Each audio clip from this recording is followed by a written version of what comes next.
Game begin.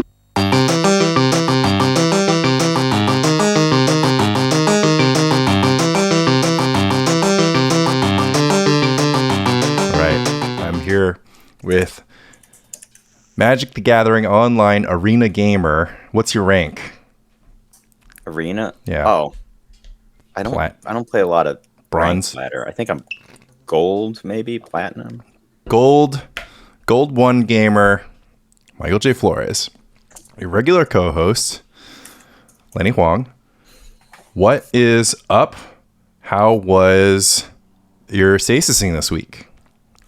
So probably for no reason that is predictable, 25% of the field was stasis. Stasis won.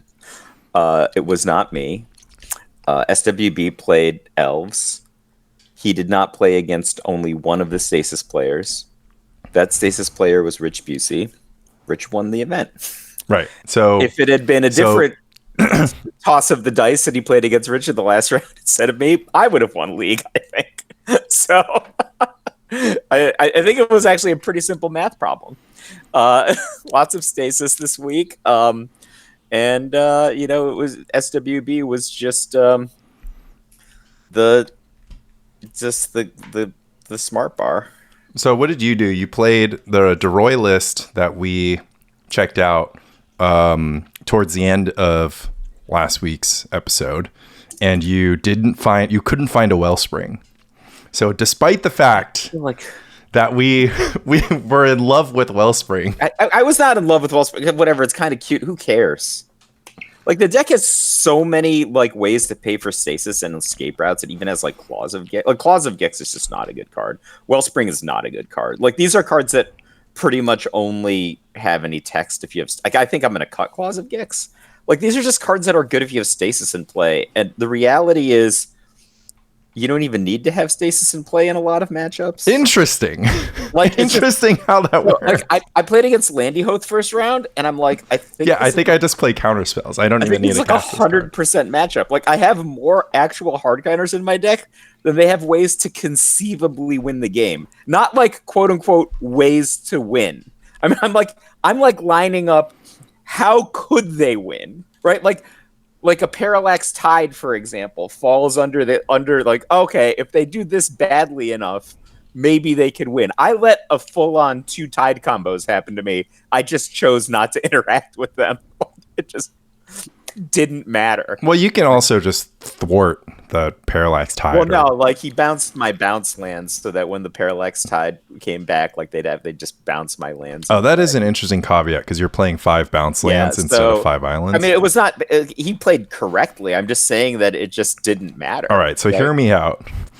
There's so many cards in the deck that are only good when stasis is in play. So,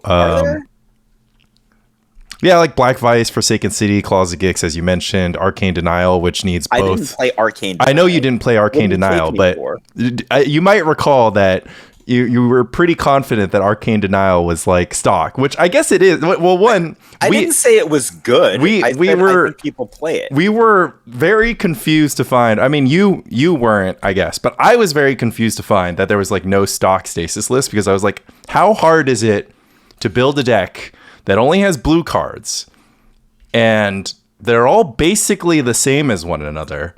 So you're just sitting there and you're like, should I play 3 Thwart or should I play 2 or should I play 4? It's should I play Portent? I absolutely should play Portent.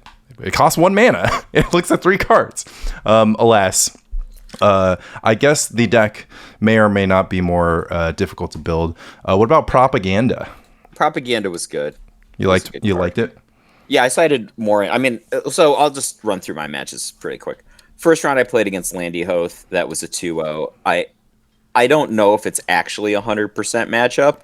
I think it's hard for me to find an imaginary path that they could actually win the game. Right? So I did stasis lock him in both games, but I didn't really have to. Because at some point it is wearing on you that you might die to a treetop village or something. And he can do stuff like Mox lands out of his hand to grow Terravore and to get under Black Vice. So you kind of have to stasis him, otherwise you it'll be annoying to win.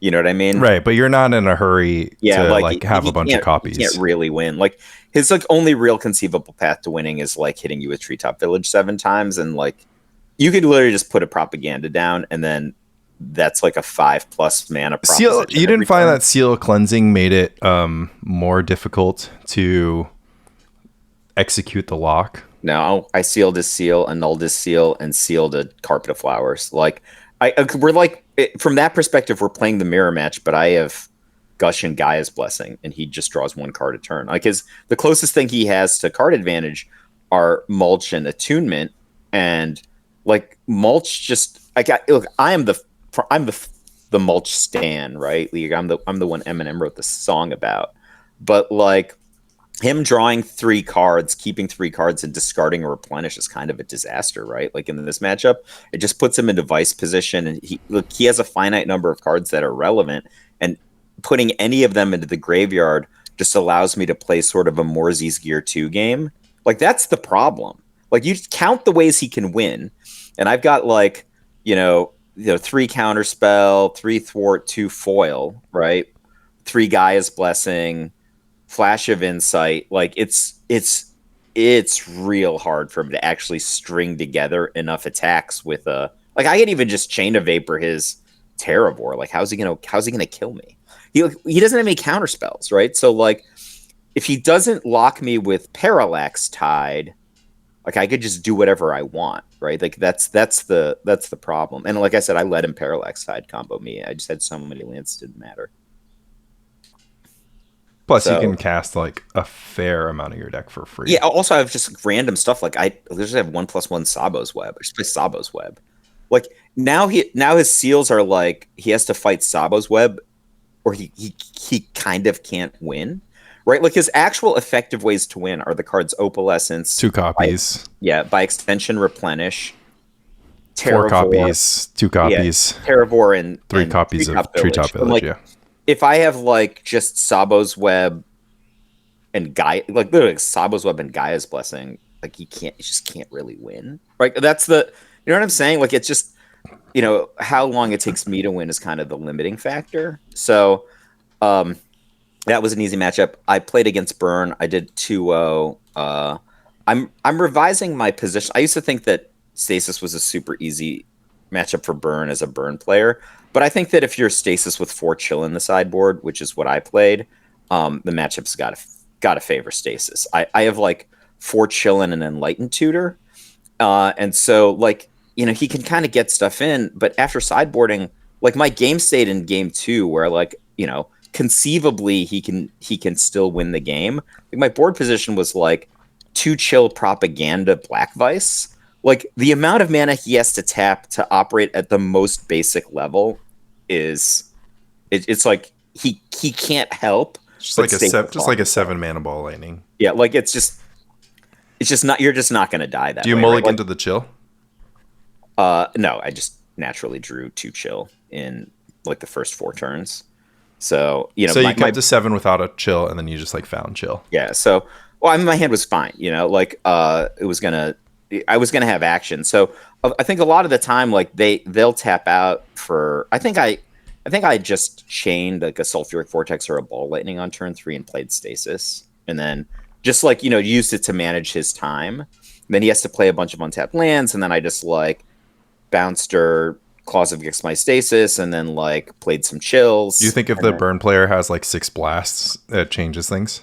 The inflection point is if he has a blast for my chill, like let's say I tap out for chill on turn 2 and he has a blast there, I might die.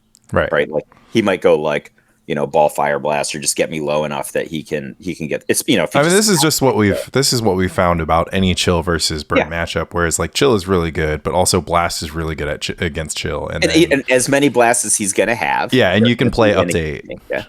So I'm 2-0-4-0, feeling pretty good. There's a lot of Stasis in the room. Yeah, and then you're up against Elves, GG.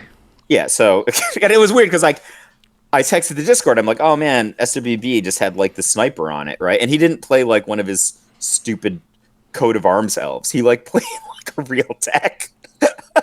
I think I don't know. No, he played Hunting Pack. He played 4X Hunting Pack. He's got maybe he did. He's got every meme elves build in the clip. He did not play Hunting Pack against me. He played 3 Naturalize in one game against me. The Trinity Green deck only has 1 Career and Ranger. That's the deck that could find itself losing to Stasis. Yeah, so I mean, like, I didn't play well. Don't get me wrong. I actually played actively bad both games against like I just like, you know, he has a 1 card in hand and a survival in play in game 1, and then he's like thinks about not survivaling because his card is probably pretty good, and he's just like, oh, I might as well do it, and he survivals, and then in response, I chain his survival, which is pretty stupid, right? Like, I should let him get the squee and then chain his survival. Yeah, you should always resolve. And then so he's like, oh, okay, that was dumb. Instead, I'm gonna get Multani's Acolyte because obviously I'm gonna counterspell his survival coming back down, and he just gets like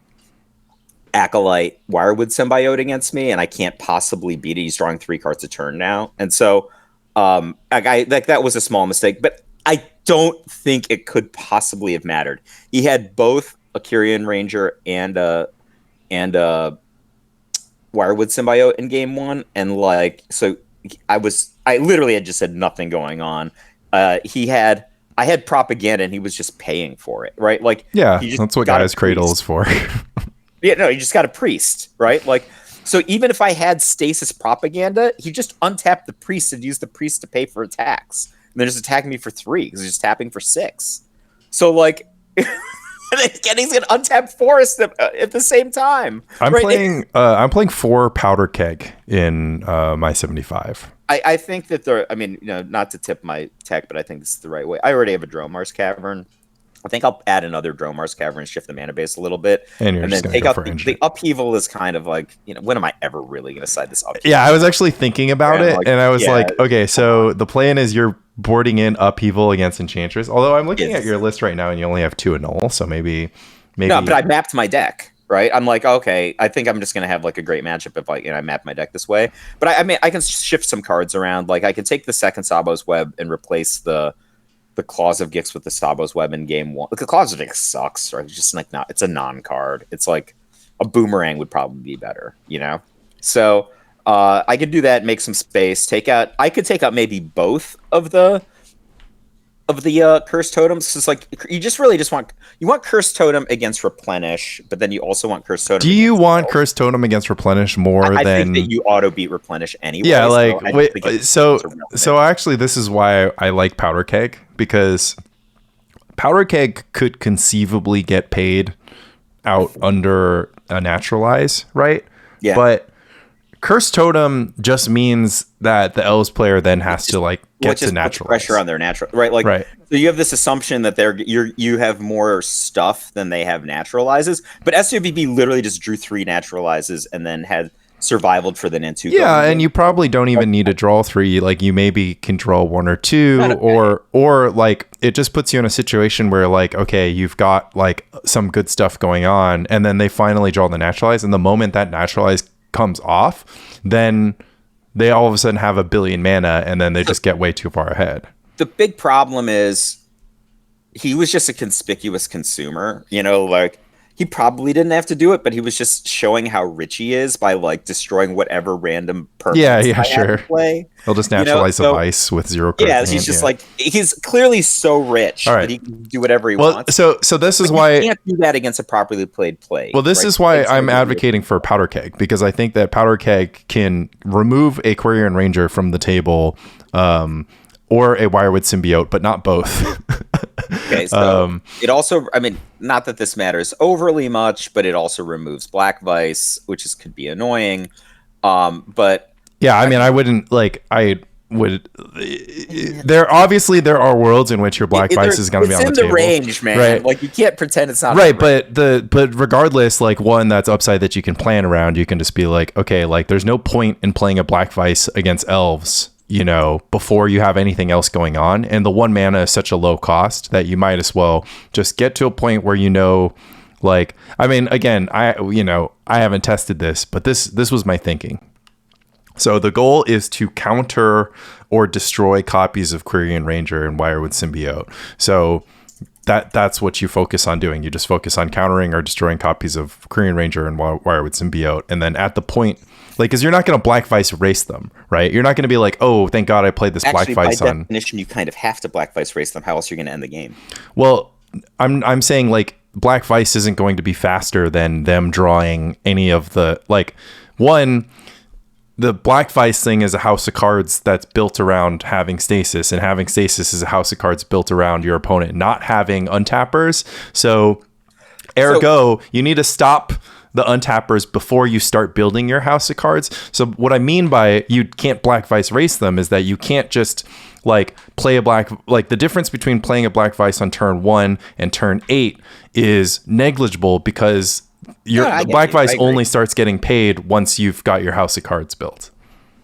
So here are my thoughts. I think I not to mention Powder Keg has text against obviously a bunch of other decks. Oh, that is a true statement. Like, you know, you could. So I mean, I think like Elves is the nightmare matchup. I don't know if there are there other nightmare matchups, right? Like, or other even bad matchups. The thing that I looked at this is just like, this deck has got to have like an overwhelming matchup percentage against every blue, like as it is currently constructed, not like a default Stasis deck, but like your blue, green, white version. You're saying, yeah, like I was just looking at, like, you know, Rich won and he was playing mono blue Stasis with Portent, right, which is what, you know, he threatened to do after the podcast. I think this is probably 100% matchup for blue, green, white. And like cards like Wellspring they're just fancy. Who cares? You don't need it. Like, it's like, why? In the mirror, you're gonna Wellspring? Are they gonna play Stasis against you? You're literally built to operate under Stasis. Like, it's just a dead card. So it's a question of like, it's a question of if you can kill them with Black Vice or vice versa. Both of you can get under Black Vice with Forsaken City, and then, you know, can all of your cards together be defeat my 3 Gaia's Blessings, right? And I think that you're just an overwhelming edge because you have Gaia's Blessing. And yeah, I mean, I don't disagree with you, but I also don't think it's like that particularly interesting, right? Because if you think you have the best Stasis build, you would just, like, everyone, like, this is what I'm saying about like Lava Dart Red, right? It's just like, you know, the deck should be the best deck and it shouldn't be inbred to beat itself. So if you can make a case for blue, green, white Stasis being better against every deck, then of course that becomes more interesting. I think if you're just looking at plan A's, I didn't realize this before I played it, but the presence of cards like Treva's Ruins and Dromar's Cavern they're just fundamentally good with your plan A. They give you twice as many land drops. Yeah, I thought that was a pretty face-up aspect of the layers. That was like, I kept on telling people, like, one of the things that was killing me was like the Shivan Reefs and the Pyroclasm version. I was like, just play Dromar's Cavern. This is so good, and like you're so rich. And like, I paid to untap a Forsaken City 1 time in 3 matches. So we don't have to run 4 then. What? Then we don't have to play 4. Well, I think like I played against a deck where I became a different kind of combo deck. Like, I'm a chill lock combo deck. I mean, here's the thing about running 4 Forsaken Cities. You don't really need to do it if you're going to run 24 lands like you do, and you especially don't need to do it if you're going to run 24 lands, including 5 lairs. Because those land drops are just going to happen naturally, and they are as good as exiling something to Forsaken City, and they get you ahead. The lairs don't in the pure abstract, but they get you ahead on total land count, which means that every island counts for X times that island, where X is the number of times you're going to Chain of Vapor your own Stasis. So what I'm saying there is that if you are gassing your Forsaken City a bunch, and then you Chain of Vapor your own Stasis, you're untapping fewer lands for the price of that Chain of Vapor. So if you play fewer Forsaken Cities and more lands, you'll have more lands in play at the point of Chain of Vaporing your own Stasis, which means that once you replay that Stasis will again survive longer, and you're just going to have more stuff, right? You're going to have more counter spells that you have loaded up in your hands. you might untap so many lands that all of a sudden you're totally capable of paying for cantrips, even though you have stasis in play, et cetera, et cetera. I mean, not that you would have to. I'm just saying, like, it's it's like you could, right? So if I untap 12 lands and I just like don't need the next 10 turns to be paying for stasis, then I can just like sneak an impulse in there and like look for more. I don't know. Look for more vises, I guess. I think what's kind of weird about this deck is like Impulse and Sabo's Web kind of take the place of Impulse. I'm sorry. Gaia's Blessing and Sabo's Web kind of take the place of Impulse, which is kind of weird because they're like so vastly worse than Impulse at Impulse's job. This is This is. I mean, you didn't play against. I guess like you were asking what are Stasis's bad matchups. Well, like, I played against the fastest beatdown deck and I beat it 2-0. Well, there's more like polarized beatdown decks, right? Where it's like this deck doesn't have like a litany of answers to Goblin Lackey. And Goblin Lackey is like really good at doing bad things to you before you're able to get set up. I have like two. So like when I was prepping, I was like just taking a bunch of test draws and I was just like, I'm going to pretend my opponent has a first turn Goblin Lackey. What's my mulligan strategy? What's my fork here, right? And I think that the fact that I played 2+2 propaganda, like I was just like forcing into propaganda, especially in game one. That's really tough for them. If they don't have naturalize on the spot, then they're like attacking for 2, right? Like they like doesn't matter how much card advantage they have. They're just literally attacking for 2, and then you can pin them. That's the like they're literally walking into the pin. Like the reason I like the layers is because I feel like the game goes in these like a wave form where like if you're in certain parts of the game state, the waveform is low and then the wave is low, but then if you're like in the active, your opponent is under stasis and you're doing stasis-ish stuff to them while they're trying to play from under the stasis, you're at the high part of the wave, and the layers allow you to elongate the high part of the wave without expending additional cards. And that like while you're in the high part of the wave, like that's when your opponents like emotionally are most desperate. You know what I mean? Like that's when people I don't know if maybe you're such a perfect robot brain player, Lanny, that you don't play like this, but people, that's when people are like tapping things on their own turn, like just they're casting mulches and impulses to try to hit more lands, but really this is putting them further and further behind. Yeah, this is just people's unfamiliarity with stasis, right? So once again, it's kind of like when you're like what is it like when you're in a car that is like sinking in the water and like you're just like scrambling to just like try to open the door and you can't because of the water pressure, and all you have to do is just like wait until the car is like fully submerged and open the door, or of course open a window. But the wait until the car is fully submerged analogy is actually extremely apt here, because when stasis is in play, I do enter in a kind of like a Zen mode. So when I played against stasis at LobsterCon, I was playing Grotog versus Stasis, and so my opponent got Stasis down, and they didn't have Black Vice, right? Either that, or I had like some like a Psychotog in play or something, whatever. But I actually, I don't even remember if that's accurate. But the point was, my opponent was in a spot, they had the Stasis lock, and I just very confidently went draw go for a ton of turns until I had a bunch of lands in play. And then on my opponent's end step, I just cast Ray of Revelation targeting. Like I had one copy of Ray of Revelation in my deck, and I was just like, I'm just going to wait until I draw this, and I'm going to cast it twice with maybe a counterspell or a foil to make sure that it gets through. And then once I do this, I'm going to untap. All my creatures are going to be like out. I'm going to be able to like recast. Yeah, I'm going to cast Meddling Mage. I'm just going to cast like 10 spells, right? And granted, there are decks that don't have access to those kinds of outs, especially in game one. But there's just a lot of things that you can do if you're up against. Like if you understand the matchup, like one of the things that you notice, or we've talked about at length on this very podcast, which is like, oh my God, like red green oath panza should just be like a walk for stasis.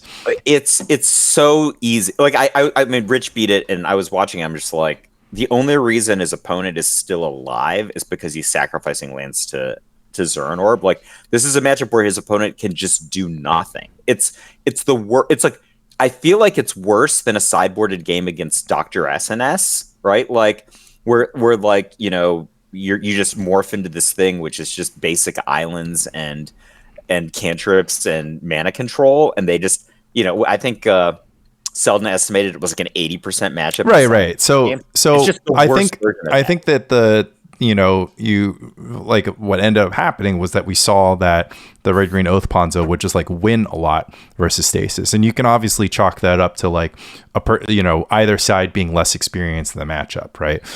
Because the red green oath Panza deck has a few things going for it. It has Mox Diamond to help control hand size. Yeah. It has a lot of lands, right? It naturally plays 28 lands, so it is better underneath Black Vice than most decks because most of its draw steps are going to deliver lands. It has 4 copies of Sylvan Library, which means that if they do want to continue to draw lands, Sylvan Library is really good at drawing it's hard lands. For Stasis to punish the life total in the early game. Absolutely. You have Wasteland for Forsaken City, forcing Stasis into a point where they do have to leverage the advantage of natural lands. And so if you're playing against a 19 or 21 land Stasis deck rather than a 24 land Stasis deck, it is very easy for the red green oath Panza deck. Land Stasis deck. It's very easy for the red green oath Panza deck to wasteland the Forsaken City, and then if they want, they can wait until the Stasis player has very few islands are untapped, and then just port those islands and force them to not be able to pay for Stasis.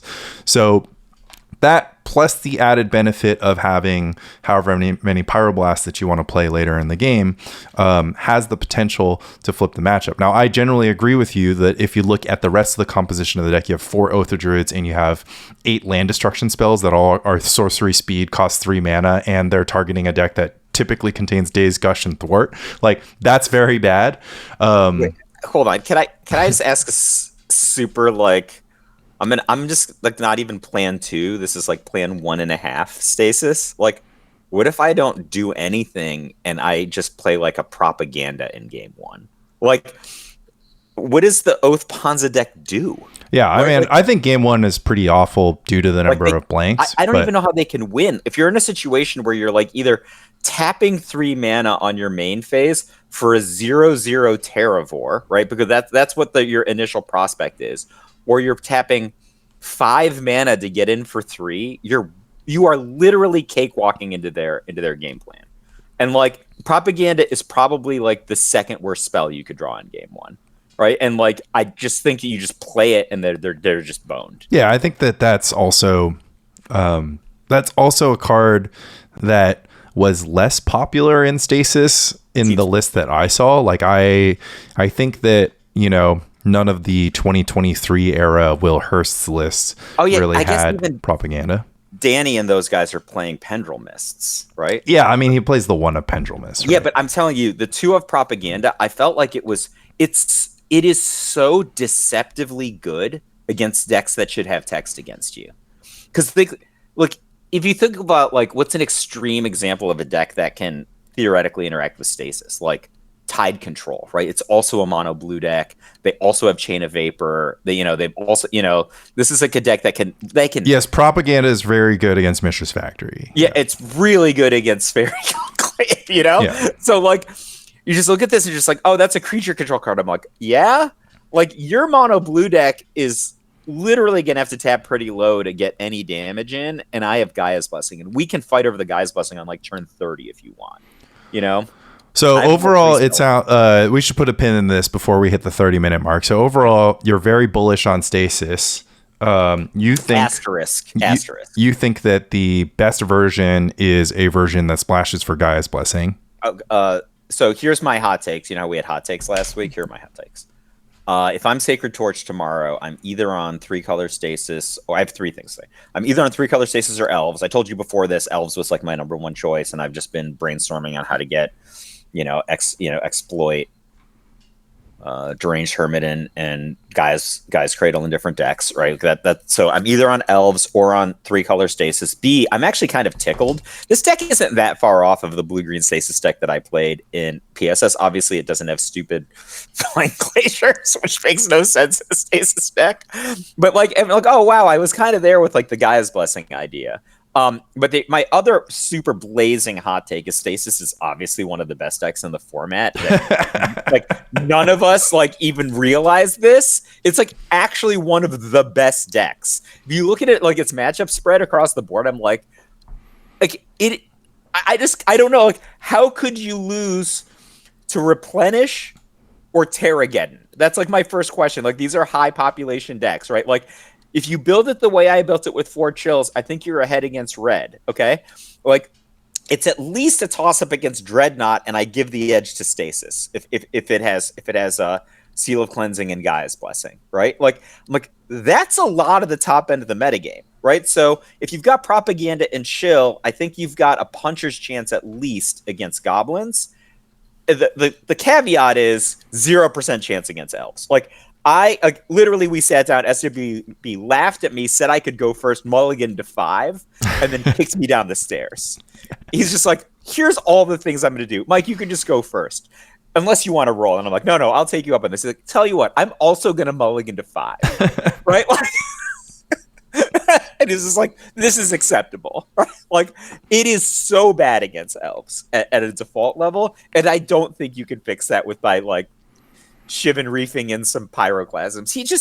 His like plan C was just draw 3 cards a turn with Multani's Acolyte, and you already can't beat Wirewood Symbiote in the abstract. Yeah, right? I mean, if you have Wirewood Symbiote in play and Quirion Ranger in play, then Pyroclasm is going to kill a Wirewood Symbiote, and then you're going to hope to... They're just going to rebuild. Yeah, what are you going to try to do? Like, daze the Quirion Ranger on the way back down? The big problem is if they get a priest in play, they can pay for propaganda and it's just irrelevant to them. They're like getting free land drops at the same time.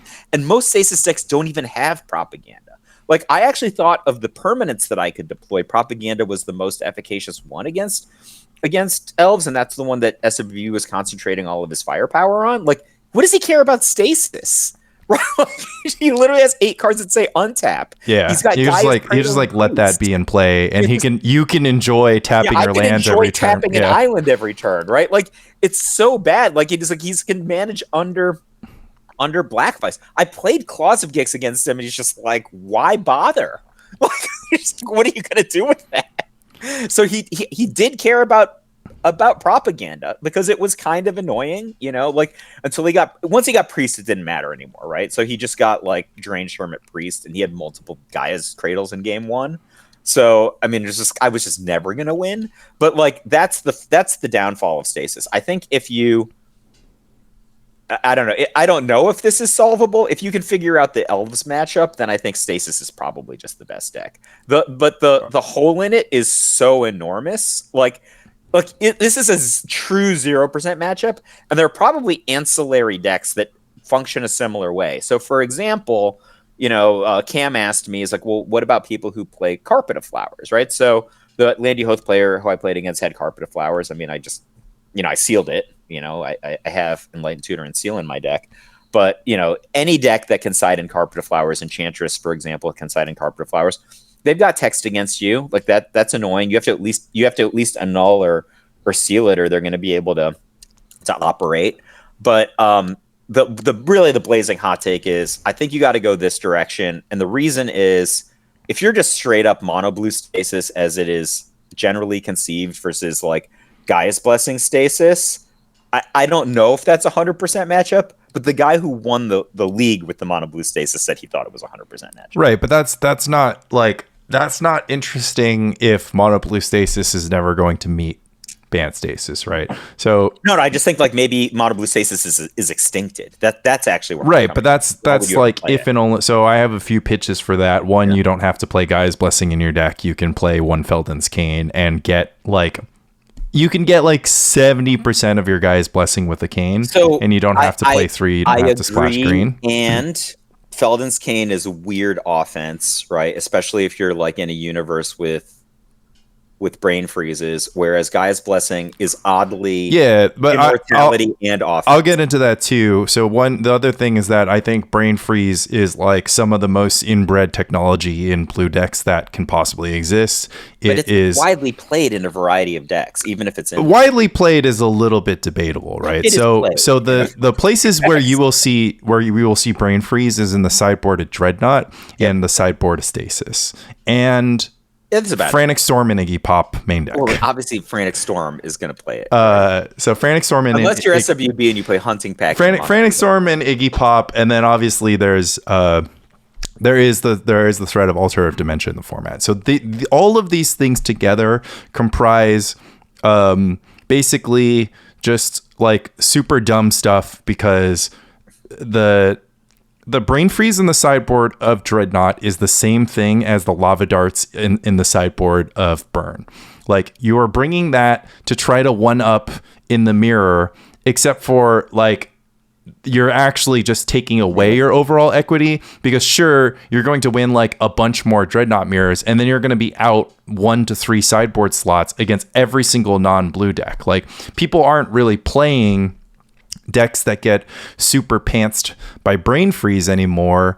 There are, like, don't get me wrong, like, I've seen I've been brain freezed. Like, I've been brain freezed by Rich J. I've been brain freezed playing the Dreadnought mirror, and these are all things that are real. You know who you can't brain freeze is Rich J, because he figures out how to beat it. So that's super. My point is that it's just super inbred, right? You have this brain freeze, but it's technology that blue decks are using to beat blue decks, and most of the time it is like blue decks defeating mirror matches, and there is not anything like inherently good about the brain freeze plan as opposed to other forms of broad, powerful sideboard technology, like playing more card advantage, right? So like, if you're like, okay, abstractly speaking, I'm playing Dreadnought, I can sideboard in, super powerful card advantage that'll help me hit mid-range and control and like non-blue control. Not that there's that much non-blue control in this format, but bear with me.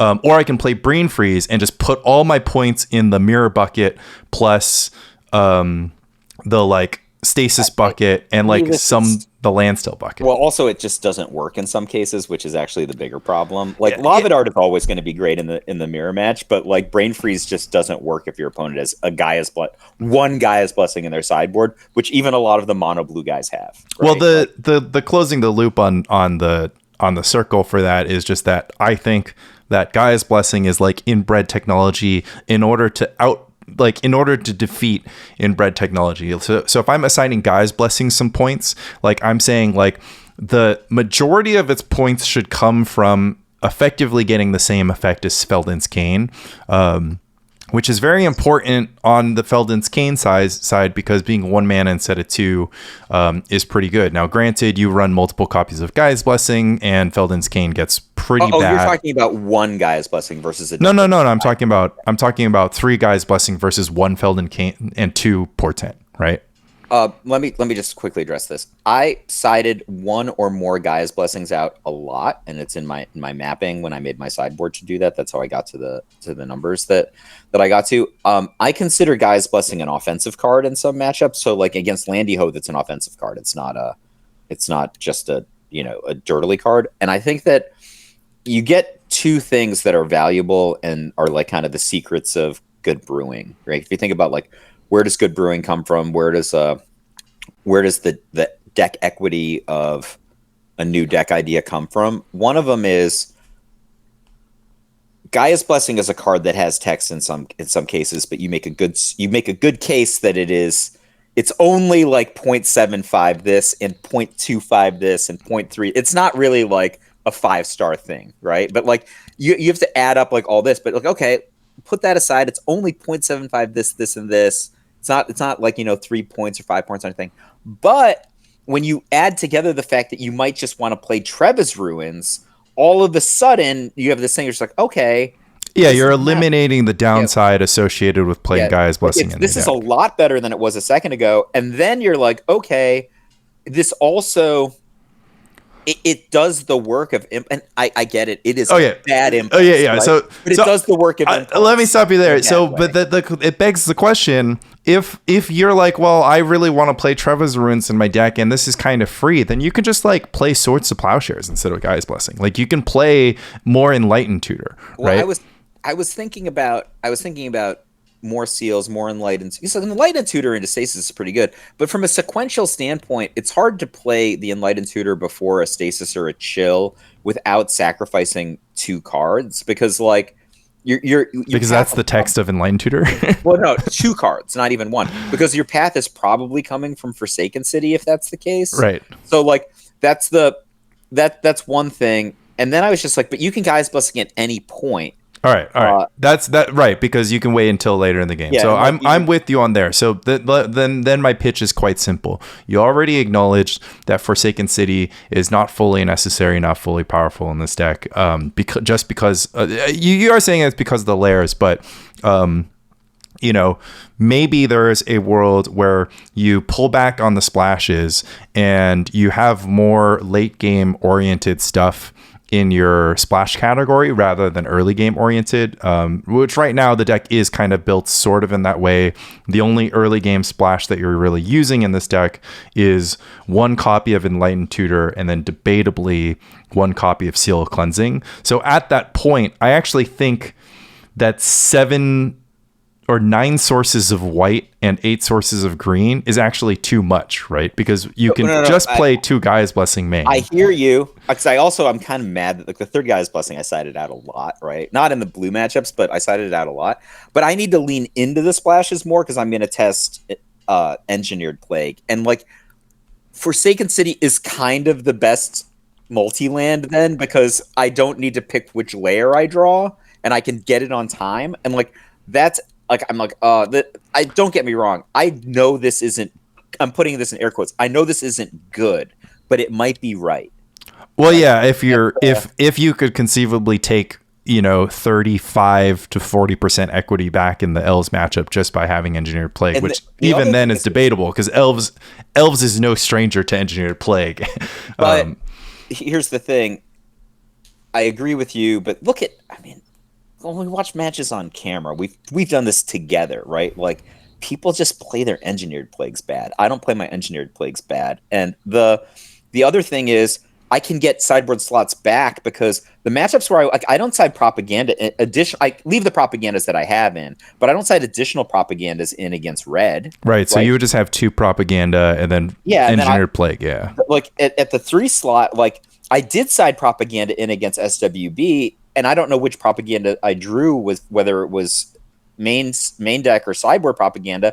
But if this propaganda I drew that he disenchanted on turn 3, or sorry, naturalized on turn 3, was an Engineered Plague, I would have 3-for-1'd him.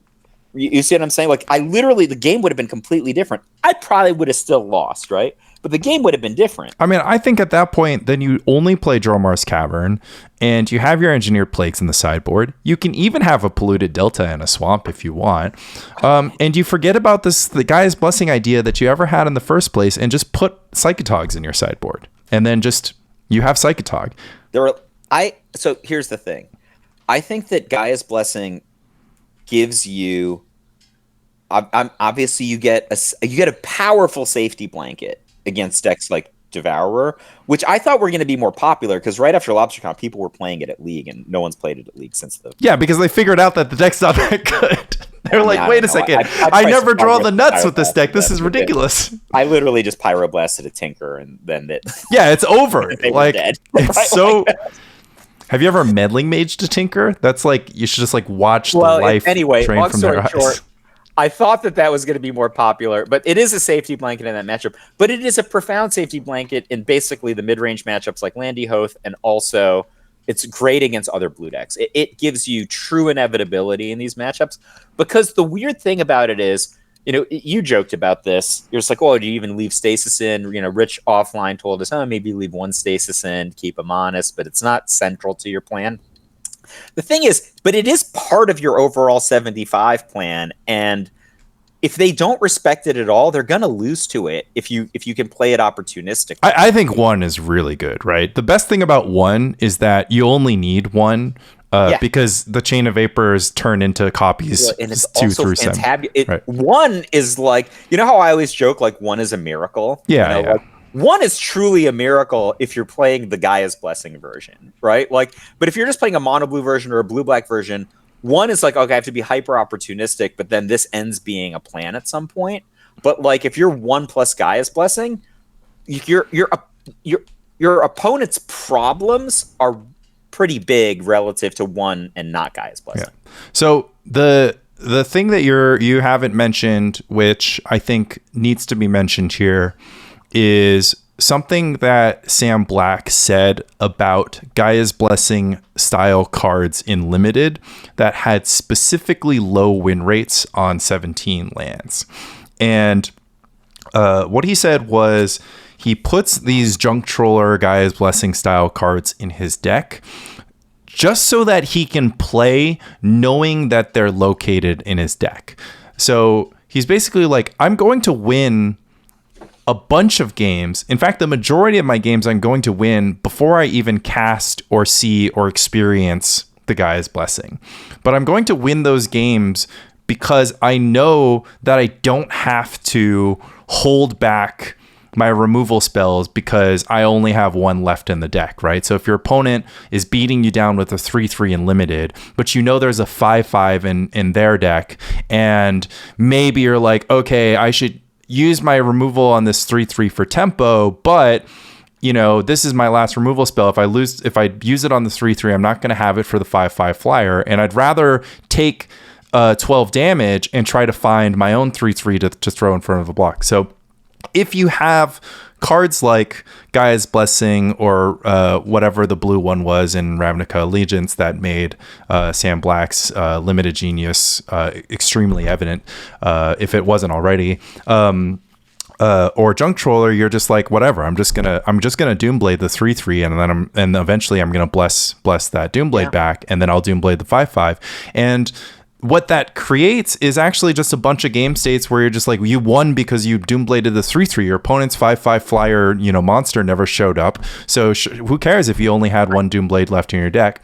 And you kind of do this thing. So I thought that was very interesting because it basically just allowed the Gaia's Blessing player to just play a different game with that security thing. But that also makes you think, it's like, okay, well, why don't you just play more aggressively sometimes? Or if you like, one of the things that actually to take that mode. What's that? It's hard for this deck to take that mode. That's true, but you don't get to pick when you can play aggressively. Like, I just had Black Vice in my opening hand, and that's pretty well good. If you're using your counter spells, I mean, that's okay. So that's actually another good example, right? So one of the things is that if in abstract, right, especially in a blue deck, in a deck like Stasis, you have finite ways to win. They're going to be your 2 copies of Black Vice, or obviously Exhaustion.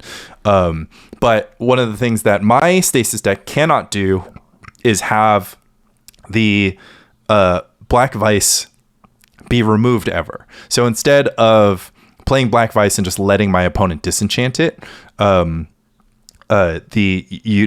would have to like wait to hold. You can't use your Black Vice aggressively because you're like, oh, if they disenchant it, that's my last one. So I thought we agreed that one of the best uses for the Black Vice last week was just to play it on turn 1 and restrict your opponent's options because they have to get under it. I was on board with that idea from like a broad standpoint, but I still, on a fundamental level, preferred Chris Roy's approach being the fewer Windcons you have in your deck, the better, right? So he advocates for 2 Windcons, so I'm playing a Black Vice and a Stroke because I think that, the more heat that you're drawing, the more likely you are to have a solidified lock, rather than while giving up your ability to ever take the beat down, right? But the thing is, this, like you said, this deck is so bad at taking the beat down. The way taking the beat down looks like is like what, playing 4 Black Vice, playing 4 Forsaken City. I don't even have a 4th Black Vice. Yeah, I know you don't. But I'm just saying, let's go back, right? Because this deck used to have shit like Howling Mine and Arcane Denial, right? So like the old Stasis deck actually did feel like a beatdown deck in the sense that it was really happy to go turn 1 Black Vice, turn 2 Forsaken City Stasis. You remember in Finding the 3 Gears when I say that Burn is a passable combo deck? Yeah. right? Like all these like arcane denials and howling minds to me are just like way to do 17 damage burn deck. I mean, it's Yeah, just like yeah. those cards suck. Yeah, they're horrible. They're so bad. So like, you start pulling away, and then it was very easy to cut Arcane Denial. It's very easy to cut Howling Mine. And I think the number of Black Vices in Forsaken City are like the final frontier of pulling cards back away from Stasis. And my hypothesis is that Chris is right. You just don't need that many Windcons because you and Chris are making Stasis into High Tide. So the underlying thesis of High Tide, according to Eric Taylor, was High Tide is so good because like every single card is like it says like it's an impulse or it's a Thawing Glaciers, which is a card advantage card, especially in combination with untapping effects. It's a Time Spiral, which is like draw 7 cards and untap all of your mana, right? He says like the deck is just counter spells and like gas and card drawing and like Stroke of Genius. And it has to be a combo deck because there was never a deck that was this good. And a combo deck is the most compact way to realize like the apex of deck design that High Tide is, right? Like it's just nothing but like 11 out of 10s. And so just like, I'm just going to get it with the one stroke. Right. Yeah. And I completely agree with that. And, the only reason my win con isn't 2 copies of Gaia's Blessing is just because I need to be able to finish games on time. Right. Like that's like the win con of Stasis, like, layer lands or not, but obviously layer lands are kind of free at that point, right? Like I think the platonic ideal of Stasis is just 2 to 3 Gaia's Blessing, 1 Forsaken City, and 3 Treva's Ruins. But the question, the other thing that I wanted to bring out, the sort of counterpoint to Gaia's Blessing that I wanted to point out, is that it's not that it doesn't come without any opportunity costs, and the other thing is that Infinity is so much larger than +1, right? Like my goal I'm an exploding car player when I'm playing blue decks, right? I have no interest in burying my opponent under unnecessary amounts of card advantage. Like, Enchantress is sort of designed like that, but I always feel very uncomfortable when I win the game. Enchantress is so weirdly built, right? They have infinite card advantage, and like their fault points are just the size of the San Andreas. So the reason why I bring Enchantress up is that I always feel uncomfortable. I'm just like, I didn't need 40 cards. Like I just needed like the first 10. That's their sexy point, right? Like you side out all your Swords of Plowshares, they have Xantid Swarm, and that's the So they get it, right? Like, here it is. And the obvious criticism is that the exploding car for Enchantress is just the turn they begin. Like the car is across the finish line when they untap with 2 Argothians in play, right? What happens afterwards is just a kind of explosion. My god, it's like the 3 endings of Return of the King. We threw the freaking ring into the mountain already, right? Like, do we really need all these different endings in the Shire and the crowning sequence with Aragorn and hugging children? Yeah, garbage time in the victory lap. Yeah, right? like I see what you're saying. Right. The game has already been won, but it needs to be played for another 20 turns. Right. And so Gaia's Blessing falls into that bucket where I'm just like, I have this card and it says the limit to my value is infinity. And I always, when I think about adding Gaia's Blessing in my deck, I'm just kind of like, what if I would rather more often just increase the limit of my deck by 5%, like play some powerful endgame spell. Like Felden's Kane's like a good example, right? Felden's Kane isn't infinity, but it's like +50. So that's also really good. Like that's good enough. And then I just don't have to splash green. I don't have to, I don't have to cut Impulse or Portent. I don't know how Danny played the deck, right? I do know that's not how I played the deck, right? So I think of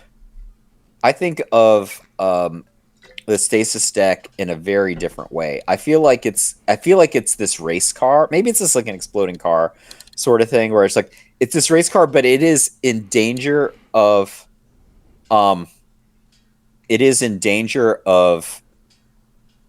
like breaking down at any moment. And so what you need to do is you need to do 3 to your opponent enough times in a row before your race car breaks.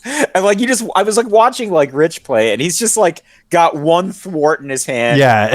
praying that his opponent doesn't have 2 must counter spells, and he's just discarding whatever he draws that turn to keep the stasis going. And he's just like, this thwart's got to get me there, right? Like, and so if he doesn't have the black vice, right? Like that's why I think that the black vice is better than a stroker or morphling, because like those are very mana intensive ways of doing it. If nobody's on Team Morphling anymore. For what I it's mean, worth. if your thesis is I've got, no matter how many Forsaken Cities you have, like if your thesis is I am discarding whatever I draw trying to keep this Forsaken City going. This thwart's got to get me. Yeah. I mean, my thing is like what should happen is that you should be filtering out every card into your deck such that your hand is composed entirely of thwarts, foils, and counterspells, and your opponent won't. Good at that. What's that? Sisek isn't good at that. I mean, I don't necessarily think it isn't. Like so one of the things that you mentioned was this question of must counter spells. Most decks don't have a lot of must counter spells, period, because most of the spells are reliant on the untap step, and then the rest of them, just become like giant sorceries that your opponent is just never going to have enough mana to cast. So I have experienced or kind of understood, and especially from the side opposing Stasis, I've understood the side which is just that like they're hanging on in a dream. But I've also, a lot of my Stasis games end up just being like I'm sitting there with plenty of counter spells in my hand, and it's just impossible for me to lose because my opponents just don't have enough lands left in their deck and spells to like cast with those lands that could like possibly get them out of the situation. So I'm in like no rush to get Black Vice into play. And in fact, I did win, I have won like a lot of games with Stroke under this paradigm. Now, granted, more reps are needed, but I wanted to stop it at the 30-minute mark. Now we're at the 56-minute mark. I think it's very interesting that Stasis is like, I don't know. I always felt like Stasis was getting tons and tons of points from the fact that people just don't know how to play against it. And I think that's going to continue to be the case for some amount of time. And I think it's high time that people start playing the deck more seriously with portents and all, or whatever, with splashes and all, whatever you think, like cooking a little harder with the deck and then cooking a little harder against the deck. We hate any amount of cantripping in this deck. I guess, like I said, this deck is a waveform. It's not like most other decks where, red is like this hyperlinear thing, but if you draw enough 1 mana spells, you might win on turn 3, but that's its like unique position. And maybe it's more like goblins, right? Like there's a difference between a game where you have an uncontested goblin guide and every other kind of game. But I think you're right. My villain arc with Stasis is basically like, I thought Stasis sucked because I played red early on in Premodern, and I was beating Stasis a lot with it. Then I saw when Will won, I think the first Misty, he won with red, and then he played Stasis the second time. He did badly, and I was just like, I fell in love with Stasis anyway, even though he did badly. I played it in the PSS. I did super bad in the PSS. So then like Stasis was just scarred out of my mind for the next 3 years. And then now I'm picking it up for the first time since PSS. I think it's just great. It has a horrible hole in the Elves matchup as currently conceived by anyone right now. But its coverage of the rest of the decks to beat is unbelievable. Like, how could you beat this deck with Terragen or Oath Peluche? Like, you're just not going to win. Yeah, I mean, the only other question would be like if you're sacrificing your portent impulse consistency for flexibility, so to speak. You don't have to play it as a state. As stupid as this sounds, it's just like you once said to me, and I don't know if you ever said this on the podcast, and you're just like, the reason that Mike wins with red in situations where other people don't is because he doesn't play it like a red deck. He plays it like the Rock. Yeah. Right. I don't think Stasis is a Stasis deck. Yeah, like, you can just play it as the Rock, and then at some point in time, you just like draw Stasis, and you're like, well, I guess I'm doing this. I'm like the deck that I played was 3 different lock decks. All right, let's just play 4 with chills. Let's play 4 Flooded Strand of Plains and Swords of Plowshares then. Maybe it's just like a cool control deck that, like, if your opponent just gets too comfortable, they never take another turn. All right. That's the, it's all right. So maybe this is my future is like power sink instead of mana short.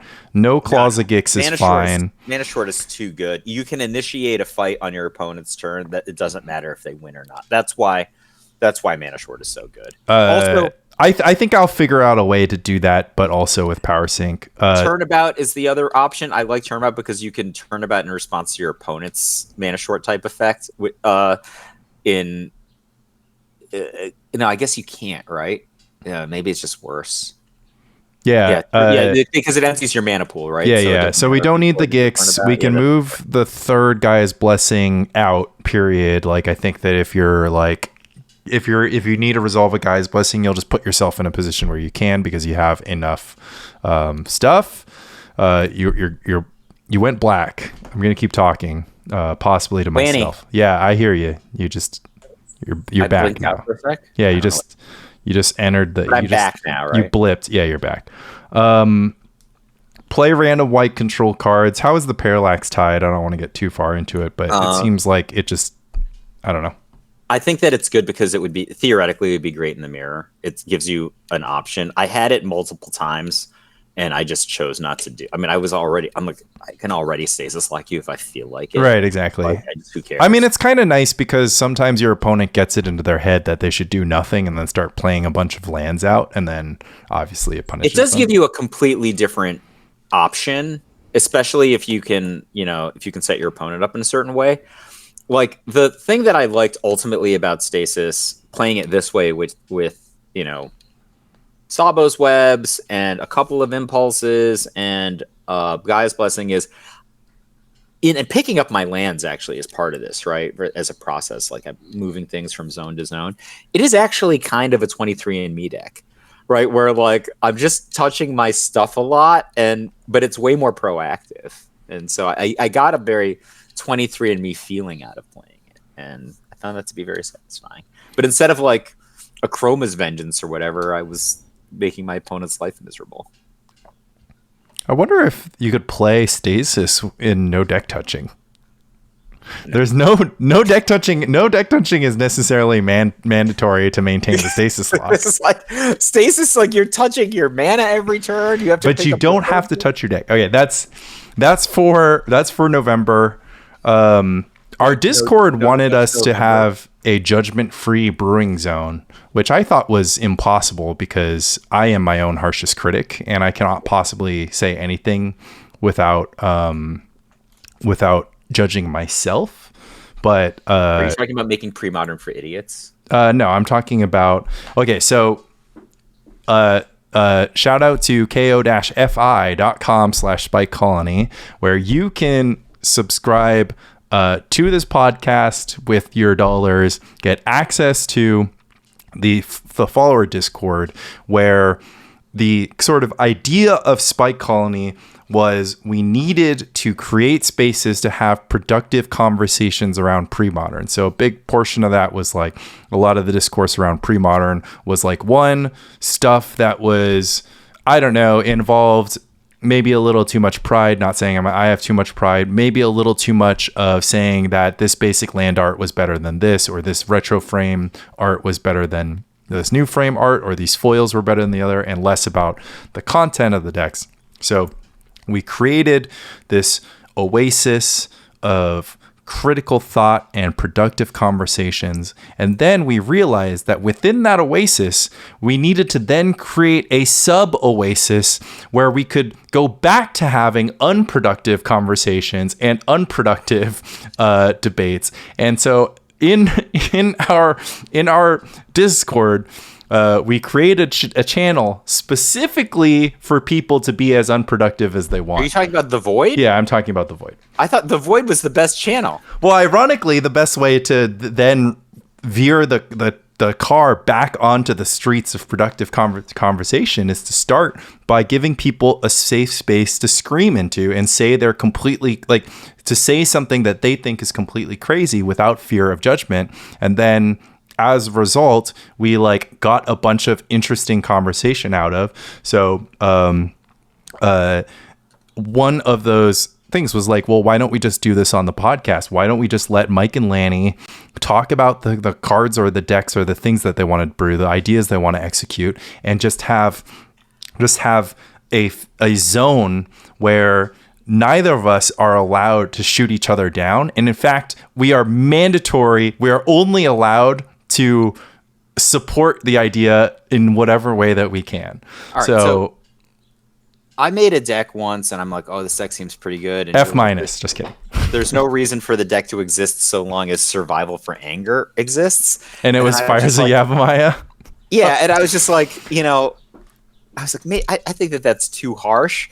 But then when I played Elves at Grand Prix Levine, I literally just sided into like Anger Call against Andy and just annihilated him with like hasted 3/3s. Like, because like I'm just not playing an Elves deck anymore. I'm just like fireballing you with, like tap 3, tap 4, this is 3, this is 6, right? Like you have to answer it, right? Tap 3, tap 4. I sided in 4 Call of the Herds against your removal. And I'm like, if he doesn't contain my anger, I'm like, I don't even know how to put this. Like, this is just like magma something, right? I'm just having 3 or 4 mana and you're taking 3, except for it's going to happen again the next turn, So I was just like, oh my God. Then I played some other matchups where I was just like spitting out Tempting Worms with anger. Like, this is just like a Blastoderm with haste, except for like half of the mana. and all right, I have two. Get more. I have two things. I have two comments about this, and I don't think this qualifies as shooting down your idea. BK just BK's red-green survival deck just has 3 anger in it, and it has Wild Mongrel, right? So half the time he's just tutoring up anger, and then the other half of the time he's just pitching it to Wild Mongrel. Okay. So why not just play a red-green beatdown? Like, what about red-green madness? Elves, which has the core superpowers of Elves, but I'm just like semi-transform into spitting out 3. Like, it's like not 3/3 for. I thought you were pitching. Damage. I thought you were pitching Fires of Yavimaya here. No, not Elves. I'm saying I pitched Fires of Yavimaya, and then you said this shouldn't. This has no reason to exist so long as Survival for Anger exists. And you're saying you agree? Did it? And I'm like. You're right. Okay. I'm like throwing like frisbees at you, right? Okay. Like, my turn to pitch a card or a brew without any negative feedback. I think that Merfolk Looter is extremely good and should just be played in a bunch of decks, and there should be like a deck that has Merfolk Looter in it. I feel like Merfolk Looter should have something. I agree. I mean, I played Merfolk Looter to a Grand Prix top 16. It's just.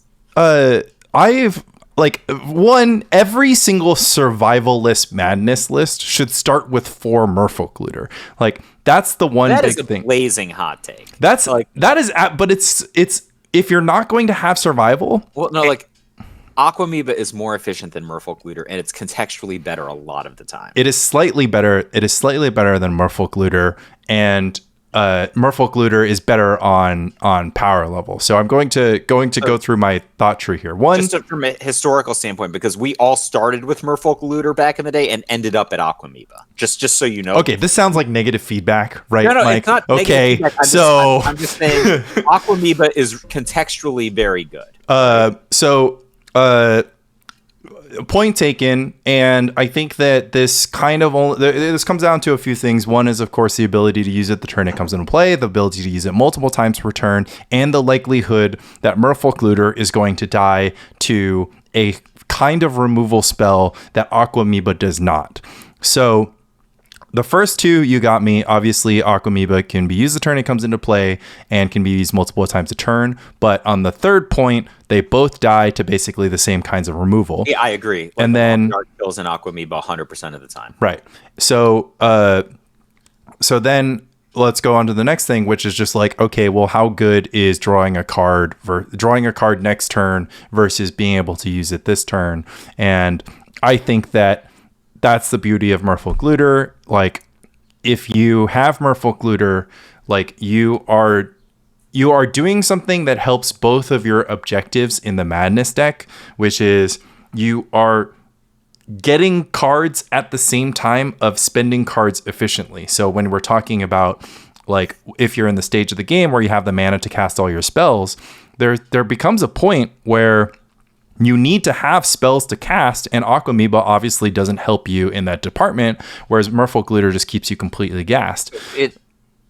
So just the point on that, like, they're not wholly interchangeable, right? Like, if you want to be the beatdown more, then Aquamoeba is much better. If you want to utilize your madness or potentially flashback and that kind of stuff for card advantage, Merfolk Looter is a lot better. If you're trying to entrench yourself and play a longer game, Merfolk Looter is way better. If you want to play a shorter game and beat your opponent's face in with Wonder, Aquamoeba is a much better card. Right. So yeah, I definitely agree with that. Like, neither generates card advantage in the abstract, but Merfolk Looter can generate card advantage given sufficient time, like time to untap and time to tap mana. Yeah. Well, additionally, like, Survivalist Madness has the opportunity to play Gush, and then Gush is obviously, superb with Merfolk Looter versus not. Like, you would have definitely some incentive to build your deck more so around Merfolk Looter, and I think that there's also just the ability to naturally draw Wonder, discard it, and make him take 3, right? That's true. I mean, I think Aquamoeba, like, one big difference about the era of time where you were playing Aquamoeba over Merfolk Looter was that damage used the stack. And so now that it doesn't, Aquamoeba has become a little bit less good, that it can't brawl with 2/2s anymore. The real reason there's only one that really matters, like, the things that you're saying are true, but that's not the tiebreakers.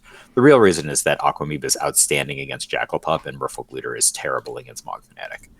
Like, that is the reason. I play an Aquamoeba, and the red deck would often lose on the spot. You would just never madness the Aquamoeba. You would just put it there, and its worst destiny is just like they paid 3 mana and you block, or 4 mana even. You block the equivalent of a Ball Lightning or a Blistering Firecat, and then dare them to do something. Right? It's pretty bad. Like, if your opponent is just like a Jackalpup deck. Because they have to use, like, a full Volcanic Hammer on your stupid Aquamoeba. That's fair. Yeah. That's going to be a lot better against specifically red. And then also you can, you're better at blocking Goblin Lackey through Mog Fanatic or Gem versus, like, back in the day, if you Volcanic Hammered a Wild Mongrel, they often wouldn't save it. It's expensive to save the Wild Mongrel, But, like, a Aquamoeba demands the full Volcanic Hammer in a way that the other one doesn't, and you don't have any 2 toughness creatures in the red deck, so the delta between a 1/3 and a 2/2 is actually quite basically the same. Okay, so then fine. The president of the Aquamoeba fan club over here has made a very good favorite case in favor of Aquamoeba. Let's just play Aquamoeba and Merfolk Looter in our Blue-Green Madness deck, and no survival. Well, I think that it makes more sense because you want to play cards like Circular Logic more when you don't have survival, and survival is just so much better than Merfolk Looter Merfolk Looter is doing. I think that the survival deck should play one copy of Merfolk Looter because Merfolk Looter can be cast with blue mana and will be a secondary, like, if they remove your survival or you want to be more mana efficient at looting. Yeah. I mean, not for nothing, but I've had some brews in my head that just never materialized, but, like, I kind of want to cast cards like Intuition if I'm going to play potentially Aquamoeba and certainly Merfolk Looter. You can Intuition for cards like Roar the Worm, Squee, and Wonder. And, like, I kind of love the idea of Merfolk Looter and Squee, right? Yes, I too am a fan of drawing another card every turn. And I'm like, I can't wait to do that. We don't have Planeswalkers in Premodern, but we have Merfolk Looter Squee. So, Intuition for Squee Merfolk.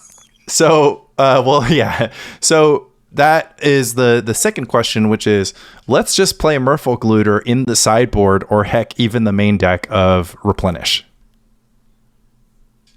Okay, you lost me there. I think the sideboard maybe, but the main deck, you're just giving context to your opponent's Swords to Plowshares and that kind of stuff that they don't have right now, which is one of the core advantages of Replenish, is that those cards suck, and the only reason that cards like Exalted Angel have any text after sideboarding is the question of whether or not they're going to continue to suck. Right. So I have considered this, and my counterpoint to, what if you just won every single time that they didn't Swords to Plowshares your Merfolk Looter, and still a lot of the times that they did? That's right? the Goblin or Electromancer argument, where yeah. So I was just like, John, I think you should play Goblin Electromancer in your deck at Worlds, and he's like, shut up, Mike. The day before the extended portion, I get a text. He's just like, you will not say the words Goblin Electromancer on social media for the next 72 hours. You will receive full credit at the end of the 72 hours. And I'm like, oh, really? And he's just like, I thought you were stupid, but then I actually tried your idea. And here's what happens. Either they kill your Goblin Electromancer, which they do about 40% of the time, or they don't. And if they do, they gave up their whole turn. And if they don't, you kill them. Right. So let's compare Merfolk Looter to a card like Frantic Search. So Frantic Search, you will always lose the card when you cast the Frantic Search. And if they counter the Frantic Search, that's actually the most amount of cards that they're going to get. So Merfolk Looter is a card that can be countered by Swords to Plowshares, Lava Dart, Lightning Bolt, Smother, all these cards that are presumably rotting your opponent's hand. But you can always discard Merfolk Looter to your favorite card attunement. You can also just take the 1-for-1, which is like relatively efficient in the context of what Replenish is doing, right? A lot of the times, if the card that you had instead of Merfolk Looter didn't cost 2 mana anyways, right? So like Replenish doesn't even have the choice to be like, I'm only allowed to be supportive. Yeah, you're only allowed to be supportive. Oh, Lanny, this is such a great idea. Oh, I nice, can't believe I didn't come up with it myself back when I was careful studying away my squeeze in Replenish. Yeah, you're so smart, Lanny. So isn't Merfolk Looter compare favorably to Careful Study? I mean, if your underlying thesis is that you want their Swords to Plowshares to be bad, then no, it's much worse. If you're asking, like, if this is a card that has some amount of text some of the time in cases where Careful Study doesn't, it's clearly better, right? Like, okay, so let me elaborate. All I'm saying is that giving, quote unquote, giving text to their Swords to Plowshares. So for every Swords to Plowshares in your hand, you have virtual +1 counterspell, or virtual +1 card advantage, right? But every time you cast Careful Study or Frantic Search, you have guaranteed -1 card advantage anyways. So all I'm saying is, like, if you replace any generic looting spell with Merfolk Looter, and you are living in the context where looting is something that you can take or leave, right? Because we all agree that Frantic Search is incredible in contexts where you absolutely need it. Well, but when you stack together all the lines of text on Frantic Search and you use them all in one turn, then Frantic Search is it's very important. Right? Like Tanglewire and Rich and Port, I think, are the biggest arguments for Frantic Search right now. Just on an intuition turn, or like or some like a fast turn where you're exploiting a soul land. Well, okay, so when I wanted to address this thing separately, listeners will remember, as I explained to SWB, that using Frantic Search through your soul land is something that you can only do once you start with 4 mana, and it nets you the 5th mana, which you can then use to do nothing in your entire deck, because there's no sequence of cards that you can play in your deck besides maybe Attunement and Seal of Cleansing. What if you have additional Frantic Searches? Yeah. Then you need additional. Yeah. Then you can cast all 4 Frantic Searches so that you have 8 mana, so that you can cast 2 spells in one turn. You're not gonna have a lot of cards left if you did that. Yeah, you're absolutely not. So, I mean, I've been in the position where I had exactly 6 mana, and then Frantic Searched up to 7 mana, and then cast Intuition, and then cast Replenish. So what if you had a card that said, turn over the top 2 cards of your library, put it into your graveyard, draw a card. What if that card existed? Would that card be good? I don't necessarily think that it would, because the selective aspect of the looting is what makes it Xerox. Is what makes the looting good. Okay. Right. So therefore you would say, if you had the same card that was just like turn over the top 2 cards of your library, put them in your graveyard for 1 mana and don't draw a card, that would be even worse than turn over 2 cards and draw a card, right? Would you agree? So, like, one of them might be like maybe a 2.5 out of 5, and the other one is like maybe a 1 or a 0 out of 5. Sure, keep going. What if instead you had a card that said 1 blue mana, you don't draw a card on this one either? It's just like the one I said a second ago. But instead of turning over 2 cards, it turned over 15 cards. How powerful would that card be? That card would be very powerful. That card would be 5 out of 5, right? Yeah. Okay. I think that Merfolk Looter is like the first card that I said, which is similar to a mental note. No one is playing one that I said is like the mental note without the cantrip aspect.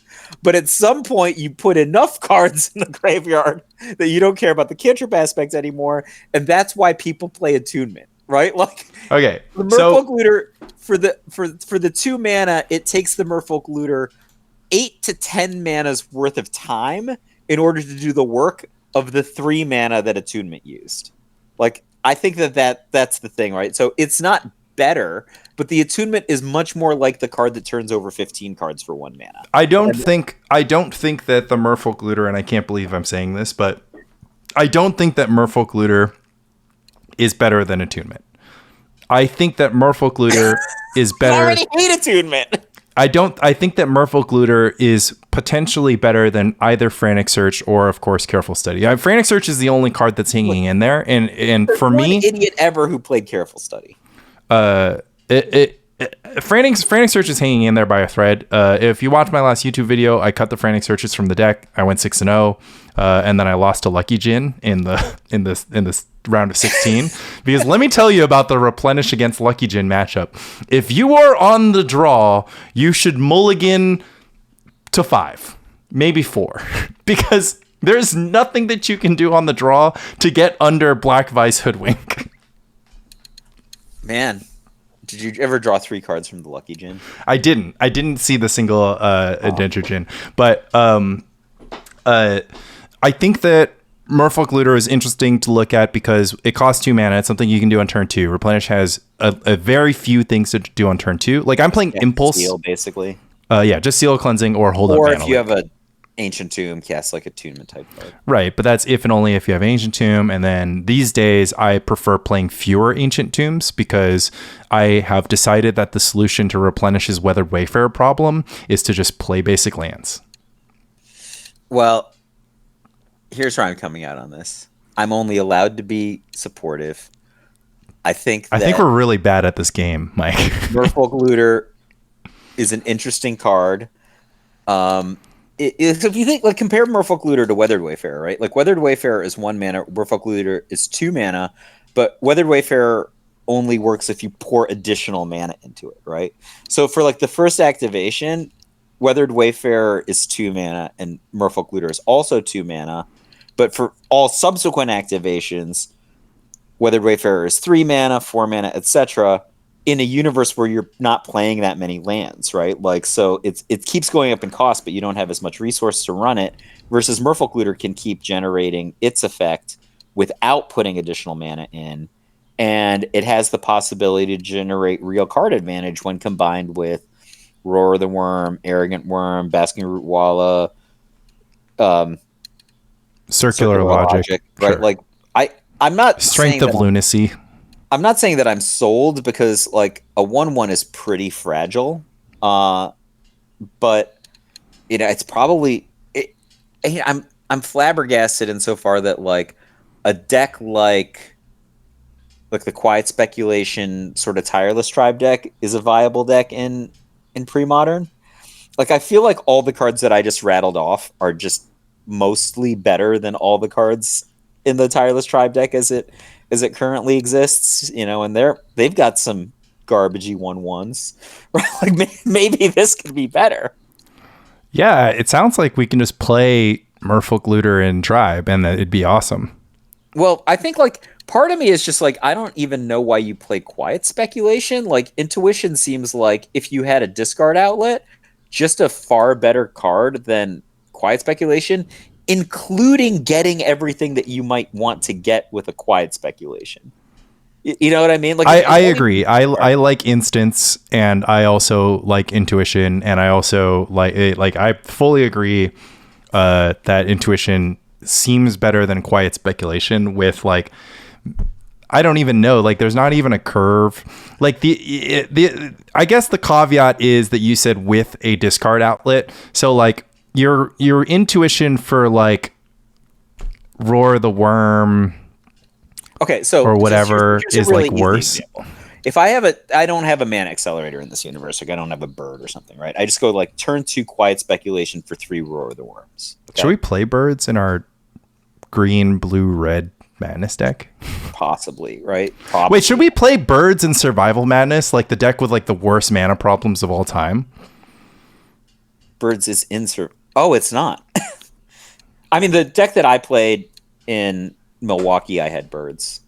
I played birds in my Madness deck. Is that the is that the one where you got Rancid Earthed and then you got your forest Rancid Earthed? No, it's the one where I got disrupted when my only untapped land was a Mossfire Valley. Oh, okay, cool. Just a different hilarious mistake. I lost 3 consecutive win-ins, and then in the last round of the tournament, I lost to BK for the slot. So the winner of us was going to get the pass down slot, right? And BK beat me. Oh man, this is like a double tangent, but I watched the guy who's doing flashback videos on YouTube. I think his name's like Hungry on the Plane. Yeah, Hungry on Plane. And he he covers Julian Nauchin's Worlds victory. Yep. I just love that like these guys are in the World's finals and they just like scoop super fast, right? Like obviously he's going to lose the game, but he's not like deterministically going to lose the game. And like these players, they just scoop the moment. Like Nauchin will just be like Eternal Witness for Viridian Shaman, play Viridian Shaman, and the guy's just like, okay, you win.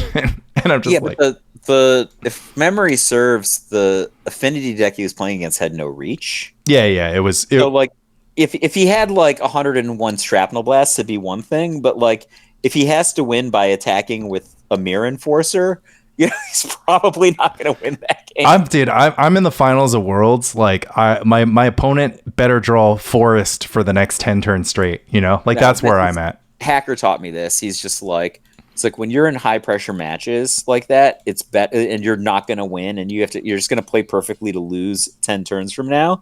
It's better to save your mental energy for the next game. Oh, super interesting. All right. So he's just like your opponent, like in the finals of Worlds, your opponent is not going to fuck this up. Right. Like it's like maybe in the finals of FNM. Right. But like, you know, Julian is the world champion and he had matchup advantage and he had like Astral Slide, Eternal Witness, Viridian Shaman. Like, what is the chances you're going to get out of this? Right? Like, he has literal Eternal Witness in his deck. 7 straight forests. Huh? 7 straight forests off the top. Well. Okay, so before I derailed you with Birds of Paradise and Survival Madness. Oh, so I'm just saying, right? Like, if you're in this universe where we don't have Birds of Paradise, right? You just go like second turn, and I'm just doing this for illustrative purposes. You might do something more clever than this, right? But you just go Quiet Speculation for 3 Roar of the Worms, right? The curve implied there is I get to play a 6/6 2 turns from now, right? Or let's say I do like Quiet Speculation for 3 Call of the Herd is a better example, okay? But if I'm like instead I'm like Intuition for 3 Roar of the Worms, like my curve there is seamless. The card is one mana more expensive, but my curve there is seamless versus I actually take turn 3 off in the Quiet Speculation universe, and it's not necessarily better. Also, if you're adding Birds of Paradise to this, you can take the Intuition turn on the same turn the Quiet Speculation build would have done, right? Whether or not they had Birds of Paradise. So I think one of two things. One is that it's possible that on turn 4, like you play spells on turns 1 through 3 or whatever, it's possible on turn 4 you want a Quiet Speculation and flashback Volcanic Spray on the same turn.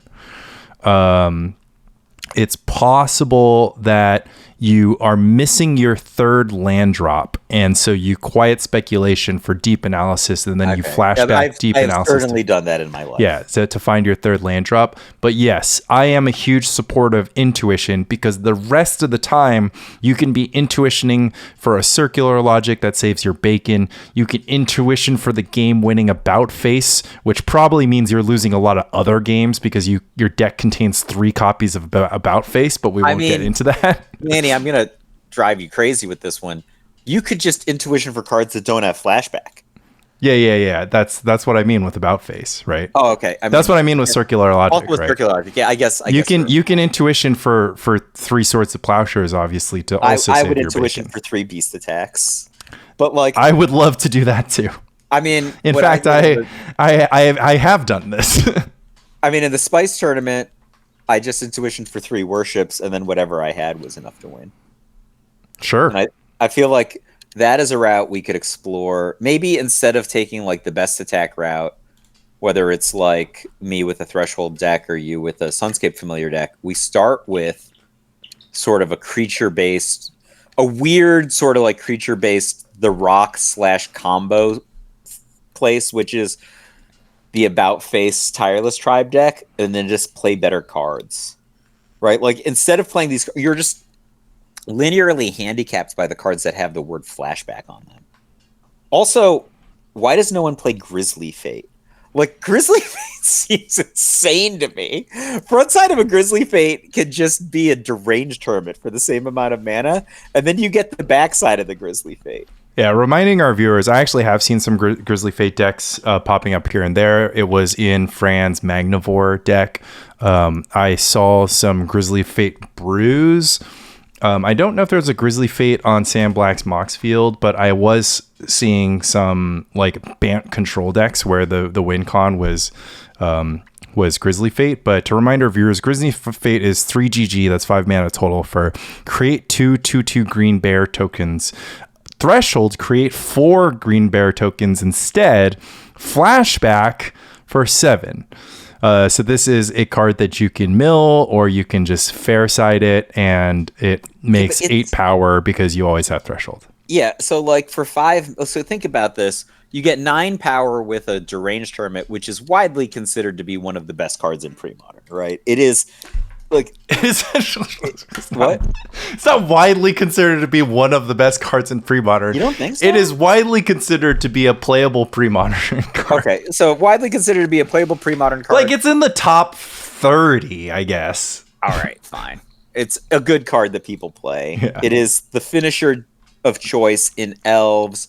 Like, the Trinity Green deck is literally built to spit it out, right? Like, that's their big. These are true statements. Okay, like, it is the finisher of choice in Survival Rock. It's like, I think a lot of good decks. Okay, a lot of decks play Deranged Hermit. The front side of a Grizzly Fate is only 8 instead of 9, but to keep the 9, you have to put 10 into Deranged Hermit, or have a synergy, right? Like, you have to have something like a Gaia's Cradle or a Wirewood Symbiote, or it's like a pretty expensive 9 for 5. But then you literally get the flashback half, right? It's just on the bonus. Is it played in every game? No. Do you have 7 active mana in every game? No. But this is just a classic Mike divide by 0, right? Like, I just got this too. We threw this in. It was just in the mix-ins bag. I'm down. I think Grizzly Fate definitely has a home, and obviously has a home alongside Intuition, and I'm 100% on board. Our next pitch is 93 card Replenish from Sam Black's Moxfield. This is a deck that contains 40 lands, 20 enchantments, 29 instants, and 4 sorceries, and it just says, let's just play all of the cards that are in Replenish. So it's 4 copies of every card that have ever been in a Replenish list ever. That is all of the Parallax enchantments and Opalescence, of course, Attunement, Seal of Cleansing, Mana Leak, Stifle, Swords of Plowshares, Intuition, Frantic Search, Factor Fiction, Chain of Vapor, and Replenish. And just for good fun, we have 1 Flash of Insight. It's playing all 8 soul lands, of course, which you can get away with when you're playing 40 lands. Every blue-white dual land. I think Coastal Tower needs to get in the mix here because 12 islands, 8 plains, and then the 12 duels is not going to cut it. But yeah, this is big Replenish from Sam Black. And he's like, you know what the problem is that we're playing too many 4-mana cost enchantments. But the problem is we can't play 3 of each of those because then... like when you do need to find them, your balance is off between like the cards that find them and put them in your graveyard and like the actual presence of them. So he's just like, what if we just changed all of the numbers at the same time and played a 93 card Replenish deck? I love this deck. I'm playing the second league this week. Like, people are going to be like, you know, Yorion isn't a thing in this format. How could you not? This deck is insanity. What are we putting in the sideboard here? Why do you need a sideboard? You already have 20 more cards in your main deck. Yeah, you're not going to see your sideboard anyways. So. I don't know. You would play like Meddling Mage, Exalted. Why wouldn't we just one? Oh wait, how big does your deck have to be for Battle Wits? 200. 250, yeah, or well, 240, and like, yeah, never mind. So we can't go that big, but we could. I think this deck is kind of nice. I mean, I feel like we can fit Squee and the one of Solitary in this deck. I think we can fit Careful Study in this deck easily. In fact, we have to. Are we making that more cards, or are we actually trying? Yeah, we're making more cards. We're not making cuts. Okay, just to be clear, we're not. Yeah. We're not cutting. What are we going to cut? Chain of Vapor? I mean, come on. We have to have Chain of Vapor. We have 93 cards on our deck. We're never going to draw Swords of Plowshares, so we have to have Chain of Vapor for Lackey. Love it. This is a. I think we got to play Impulse too, and we got to play Merfolk Looter. Wait, maybe we can play 240 cards.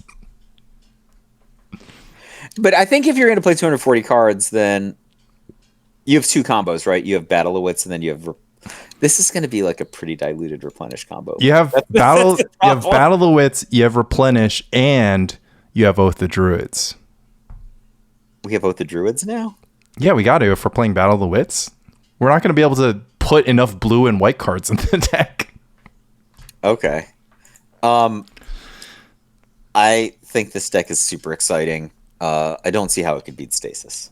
Okay. That's my analysis. It might have a better chance against Stasis because it has Chain of Vapor, Factor Fiction, Mana Leak, like it has much more instant speed spells, and it has Stifle Tide going for it too. So I don't know. I stifled the damage trigger on more than one Black Vice in my life. I mean, I can like play Tide proactively, hang out with it, and then if you play Stasis, I'll just use Tide to untap my lands or something. I don't know. I buy it. All right. The deck looks sweet. All right, 93 cards. Like I said that I'd play it in League. I don't know if I really would.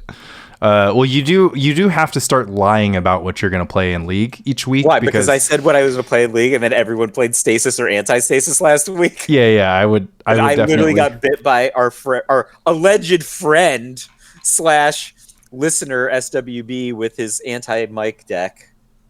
He was so gleeful. He mulliganed to 5 and gave me the play. You should then showed me the front of his hand, and then showed me the back of his hand. You should play Grotog. It has no bad matchups, and does it have any good matchups? Also, no.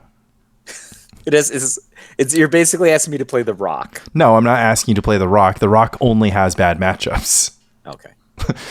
Like Grotog is like slightly ahead against Replenish, right? And the Rock is not. Grotog is slightly ahead versus Stasis, and the Rock is not. Grotog is slightly ahead versus Dreadnought. The Rock is maybe slightly ahead versus Dreadnought. How is the Rock slightly? I mean, how is Grotog slightly ahead against Stasis?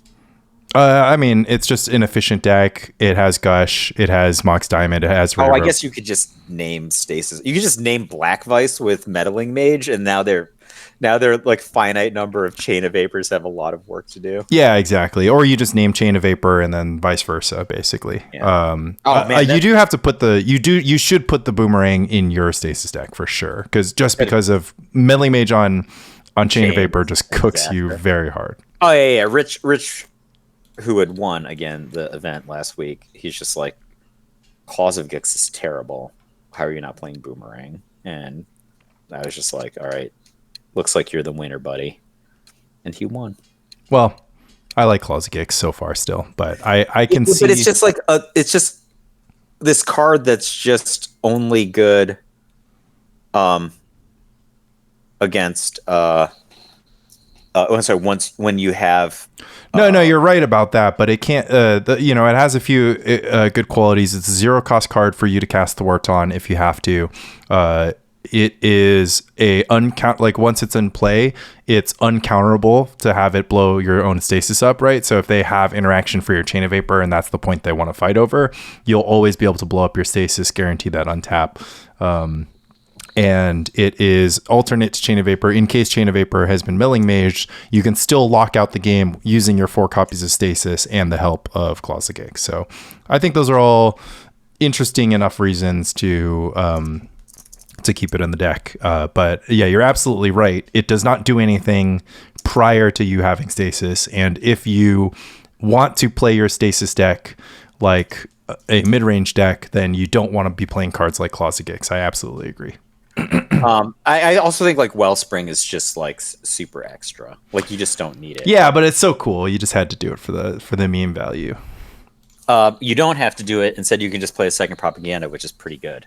Yeah, well, I think the Propaganda is like straight up pretty good, and that people should play more with Propaganda. And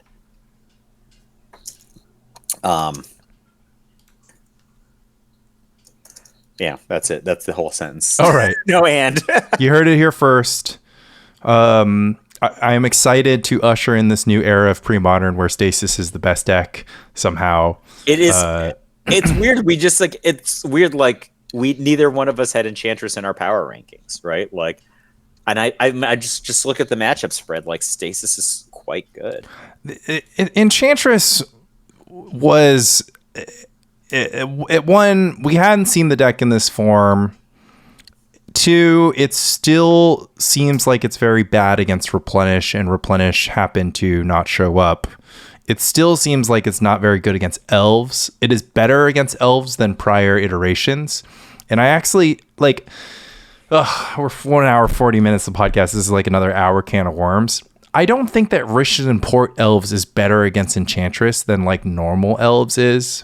How is that better than just playing 3 Naturalize like I did in my main deck, and then adding a Plains for the kicker on Thornscape Battle Mage, which gives you another out against Dreadnought? I don't want to get too into it. There's an entire Elves cabal. They're constantly working on the deck. Rich has become an Elves player. He bought his gold border cradle, so I'm sure we'll see him take over the world with Elves next. But yeah, I still thought Enchantress wasn't very against Elves. It wasn't very good against Goblins. Again, I think that the 3x Opal Wave version of Enchantress got a lot of points back in those matchups. Well, it was an opportunistic exploitative deck, not an Equilibrium deck. No. I think that Enchantress.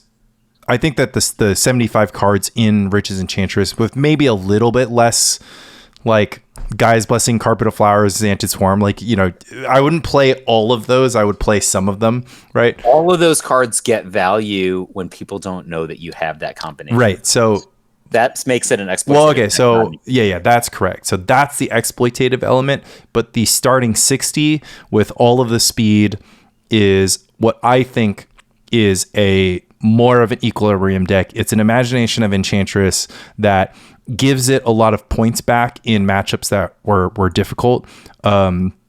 You can even be in a position where you have more Parallax Waves in play than your Replenish opponent, which actually gives you the advantage if they ever put Opalescence onto the battlefield.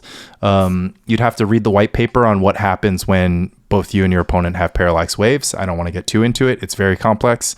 But the big change... Like a complicated matchup in general. I thought that like the Replenish side should just go for go for mana control, but it seems like the Enchantress side has like a lot of gameplay, even if they do that as a result of playing with exploration ×4. Right. I mean, they have the potential to do that, but the big thing is that he set up turns for Replenish. Like, Enchantress can basically reach, some sort of critical mass at around turns 4 or 5. So the spin up time is around 4 or 5 turns, and that turn 4 isn't actually critical, right? That turn 4 is like, next turn I'm about to do it to you. Replenish is the same thing. It takes some time to spin up, but the moment that it hits you, it's instantaneous. You're just like completely wiped out, right? Enchantress can't do anything to wipe their opponent out. So they could even have a turn, they draw 10 cards, they have 20 mana in play, they have a bunch of permanents, but like if they just have one Sterling Grove, right? They don't have more Seal of Cleansings than you have Opalescence or whatever, like you're gonna have a bad time at that point. And that's like the Replenish advantage. Like both decks are playing towards the same thing, but Replenish is just so much quicker at getting to that like wiping your opponent out of the game, whereas Enchantress only wipes opponents out of the game if their deck contains creatures and enchantments, and not if their deck has either a storm combo, a fling combo. It's a deck that can be it's a deck that can be over the top, right? Like, absolutely. Yeah. So like Enchantress is like the mid-range deck, right? It's just basically like the mid-range Dream, which is grind my opponent out and gain advantages, but it just gains them at an enormous rate relative. Yeah, it just does it faster now. And then the other thing that's always true about Enchantress that I think people overlook is that like you have to mulligan a lot, and then sometimes like once again, my experience of Enchantress is just like, oh, turn 1, pass. Turn 2, Sterling Grove. Turn 3, crack my Sterling Grove to go get Enchantress's Presence. Turn 4, Enchantress Presence. Oh no, you disenchanted or counterspelled my Enchantress Presence. Now I'm just like a deck full of green-white cards that don't do anything. Well, like my experience of Enchantress has been very consistent, which is my opponent goes turn 2 Argothian Enchantress and then casts a Worship, and then I'm dead. And then you die, yeah. So I actually just want to like quickly do a run through and then break. So here's my run through. I'm going to name an archetype from data.durstrue.com. You tell me if you think that Stasis is ahead or the deck that I just named. Okay. Sly. I think that Burn is. I think if we just assume you're going to play 4 Chills and they're going to play 4 Blasts, and Burn's going to win game 1, I'm going to give 55% in favor to Burn.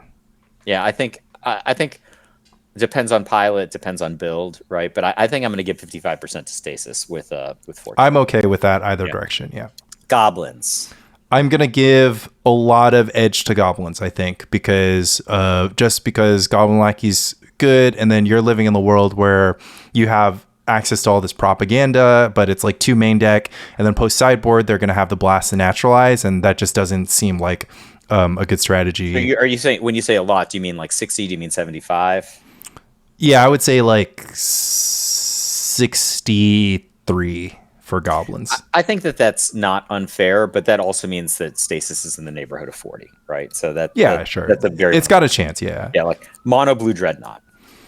It depends on if you board out Stasis. It depends on a lot of things, but like just like you have like a competent. That one's interesting. I'm going to assume that the mono blue Dreadnought player is going to be playing Justin Provençal's 75, because even though that might not be the 75, I think that's like the most sensible deck to be playing right now if you're playing Dreadnought.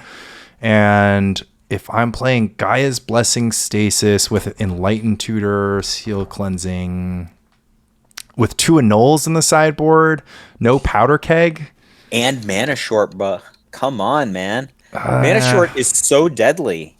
It's the Abeyance that if they don't stop it, they just lose the game on the spot. This is where I am more likely to trust what I know, which is that up until the point that the Spike Colony podcast revolutionized Stasis technology, Dreadnought was ahead. There were Stasis players that knew how to gain an edge. I don't count playing Brain Freeze as a way to gain an edge, because Well, it's clearly not doing anything now. Well, yeah. Well, I think that Brain Freeze is exploitive in that regard, which is, if you're going to have access to an exploit that helps you win the matchup, like absolutely, but that doesn't mean that they can't adjust or that it would make your rest of your matchup suffer. Gaia's Blessing is an example of the adjustment. So I'll put it this way. I think either deck can choose to beat the other deck, but I think that the blend of Dreadnought decks against Stasis decks, Dreadnought is going to be ahead, and I would put that in the neighborhood of 57.5%. Really? Yeah. I would have this like 70% in favor of Stasis right now. Like, yeah, I mean, I've never lost on the Dreadnought side, and I haven't found it but that's again, it's really hard to consider what would happen when you have like great Dreadnought pilots against great Stasis pilots, and then the Madison boys, when they test, they're just playing Brain Freezes in their version. And again, I just don't support Brain Freeze in an open metagame. I mean, if you know that you're playing only against blue decks, then Brain Freeze is great. But like if you got a spread of Mana Short, Boomerang, Chain of Vapor, Gaia's Blessing, like I don't know how the Dreadnought deck is supposed to try to win.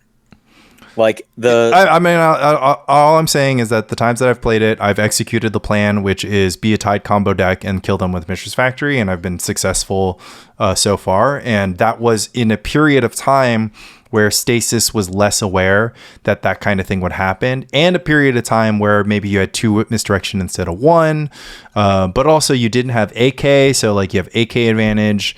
I think that Dreadnought can be on the front foot with just enough tools to defend their proactive strategy of hitting land drops and hitting Paralyzed Tide. I've done it. I've seen it happen.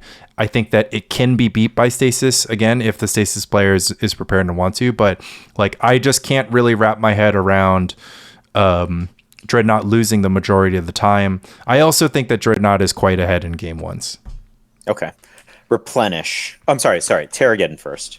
That one's interesting. By a mile? So Terrageddon also has access to Wasteland your Forsaken City, port your last blue source before you're able to Chain of Vapor. It doesn't have Stone Rains, which are horrible against Stasis, but instead it has Call the Herds, which are horrible against Stasis. So Stasis is currently conceived as access to multiple Sabo's Web.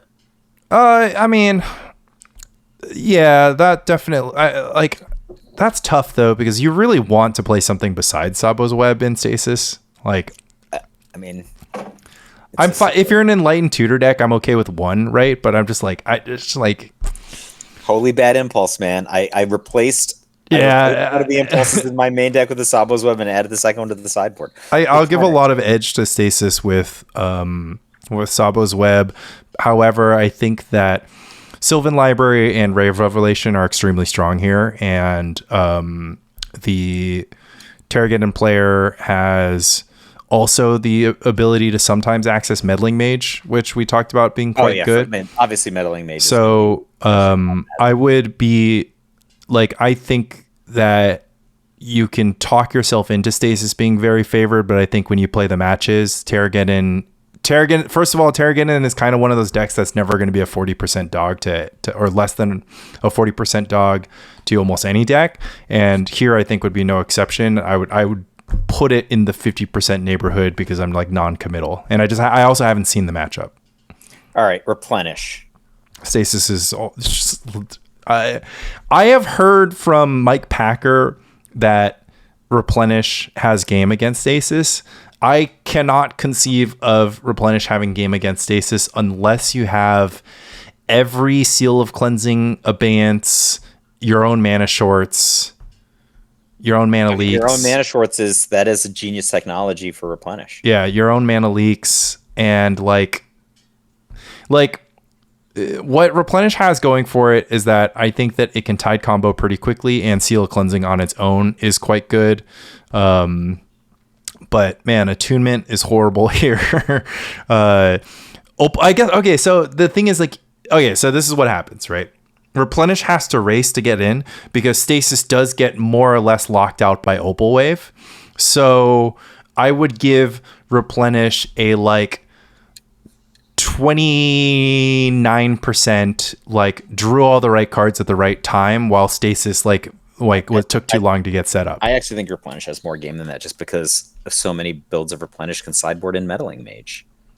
That's true. Yeah, I would give more edge to Replenish with Meddling Mage. I forgot about that. I do think it favors Stasis, but I think like it's not. I don't think that it is a sustainable 7 and 10 after sideboarding. Yeah, I'm fine to give it in the 30 to 40% range. I would never say Replenish is favored. Elves, that's close to 100% to 0%. Yeah, in favor of Elves. Yeah. Red Green Oath Panza. You think this is not 100% to 0%? Man. Yeah. We've discussed this at length. I think that Oath Panza has game. It is possible that Oath Panza, like experienced Oath Panza pilots, were exploiting. Like the experience thing is so difficult because like a lot of times you just have to know what your deck does against Stasis. I talked about it in last week's episode. I think it's worth mentioning again. Like Stasis is an extremely unique deck. The way that your deck interacts with Stasis is going to be unlike how your deck interacts with Dreadnought or Tide Control or decks that might feel similar. And as a result, like a lot of variances there. I do think that the dead weight of 8 Stone Rains and 4 Oath of Druids is super horrible in game 1. Ugh. And then game 2, when you get all the Pyroblasts, all the Naturalize, is there anything else relevant in the sideboard? I mean, you wouldn't not board in Call the Herd. It's not great, but it's fine. Just because you have to get stuff out of your deck. Sphere of Resistance is a card. Yeah, right? Sphere of Resistance is super good. Like I said, Port Wasteland is super good. You have Sabo's Web, so that's going to pull it back. Like I will say that I've always thought Stasis should be favored, and I've only ever been surprised to see Red Green Oath win the matchup. It won the matchup in Super Gauntlet. It's won the matchup that Fran has played, I think, on his YouTube before, something like that. I don't even remember clearly. But like I said, I've always been surprised, and that means I would give Stasis like 68% edge. Enchantress?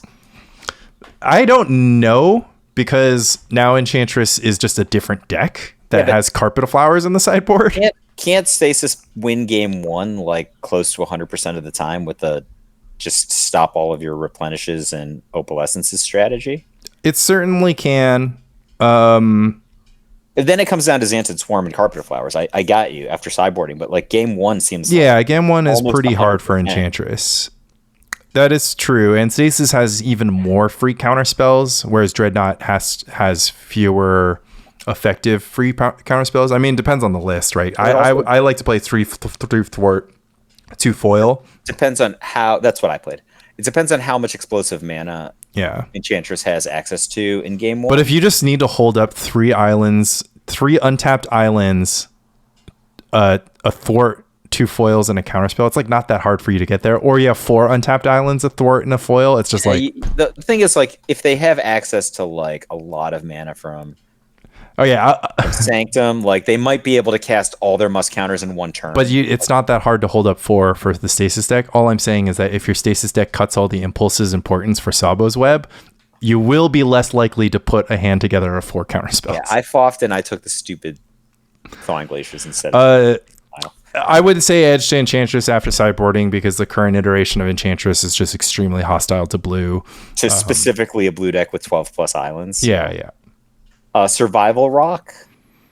This has to go to Stasis. That's very interesting. So Survival Rock has the advantage of playing the full Duress, Cabal Therapy, and sometimes Mesmeric Fiend package, which means that it's more difficult to establish a lock on them. But and then isn't this also the classic situation where Survival Rock has a slow clock and Stasis can just come back with guys? I mean, it has a bunch of Wall of Roots, and Tempting Worm is actually good here, even though Stasis is a gush deck. Survival Rock can also play Krieran Ranger if it wants to, but it has Wall of Roots, which is good. It has the acceleration, the discard, the disruption. It doesn't have the clock.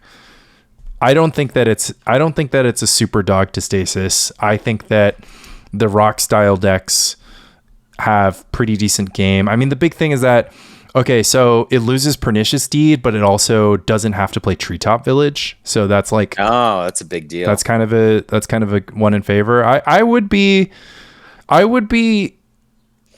starting with the notion that Survival Rock is ahead. I'm trying to think if there's any kind of tool that it can get with survival that's like really, really good.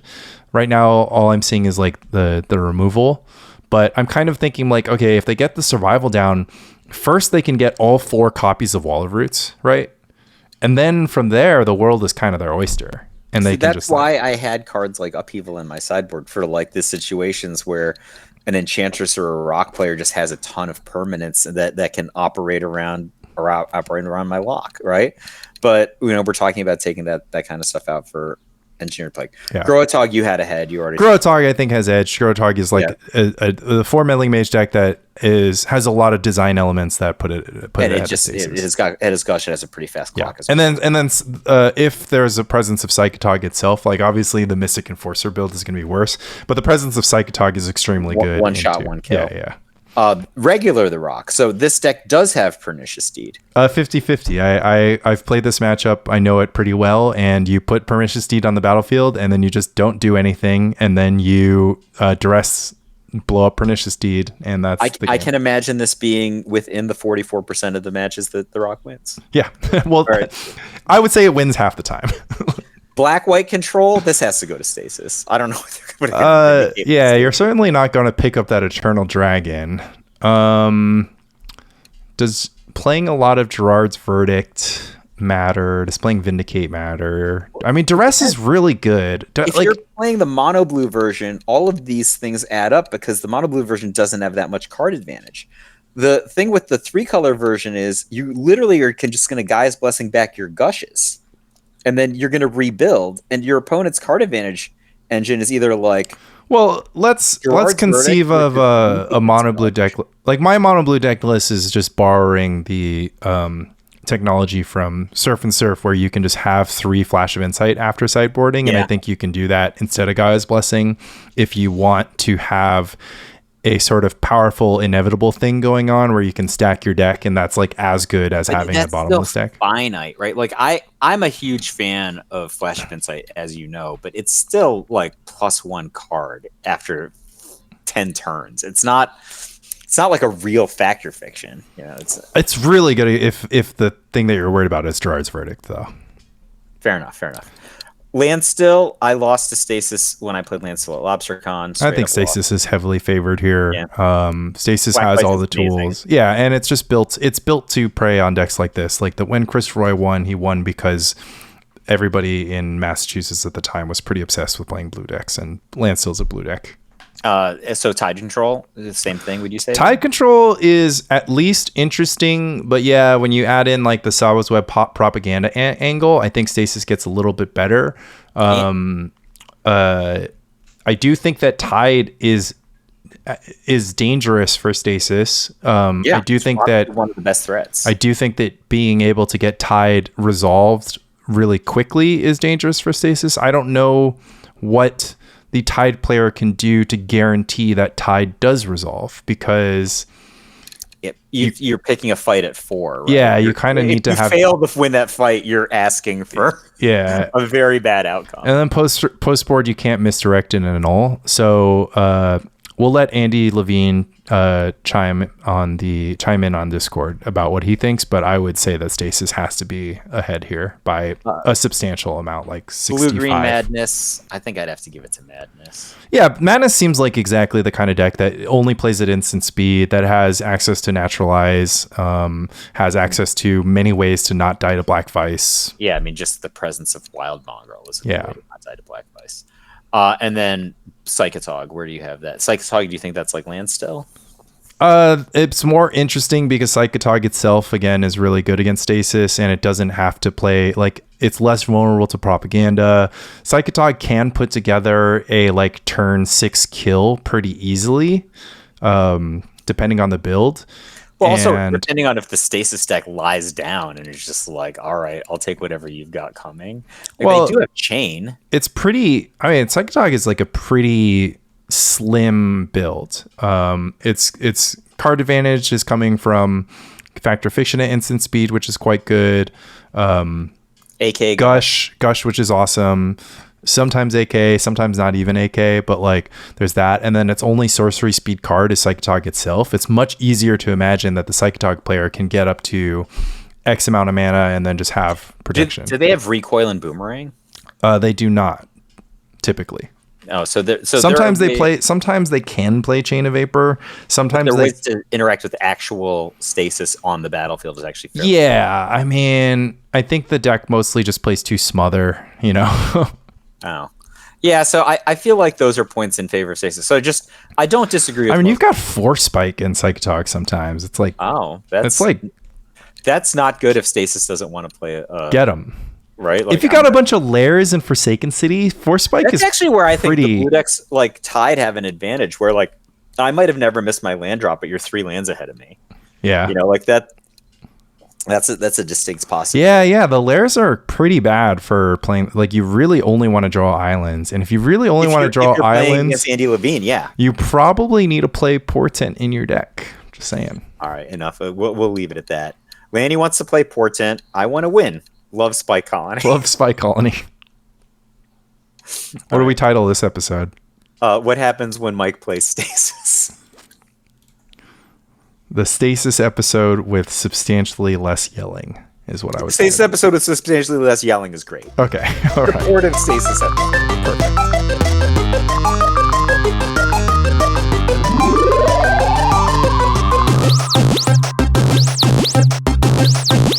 Game over.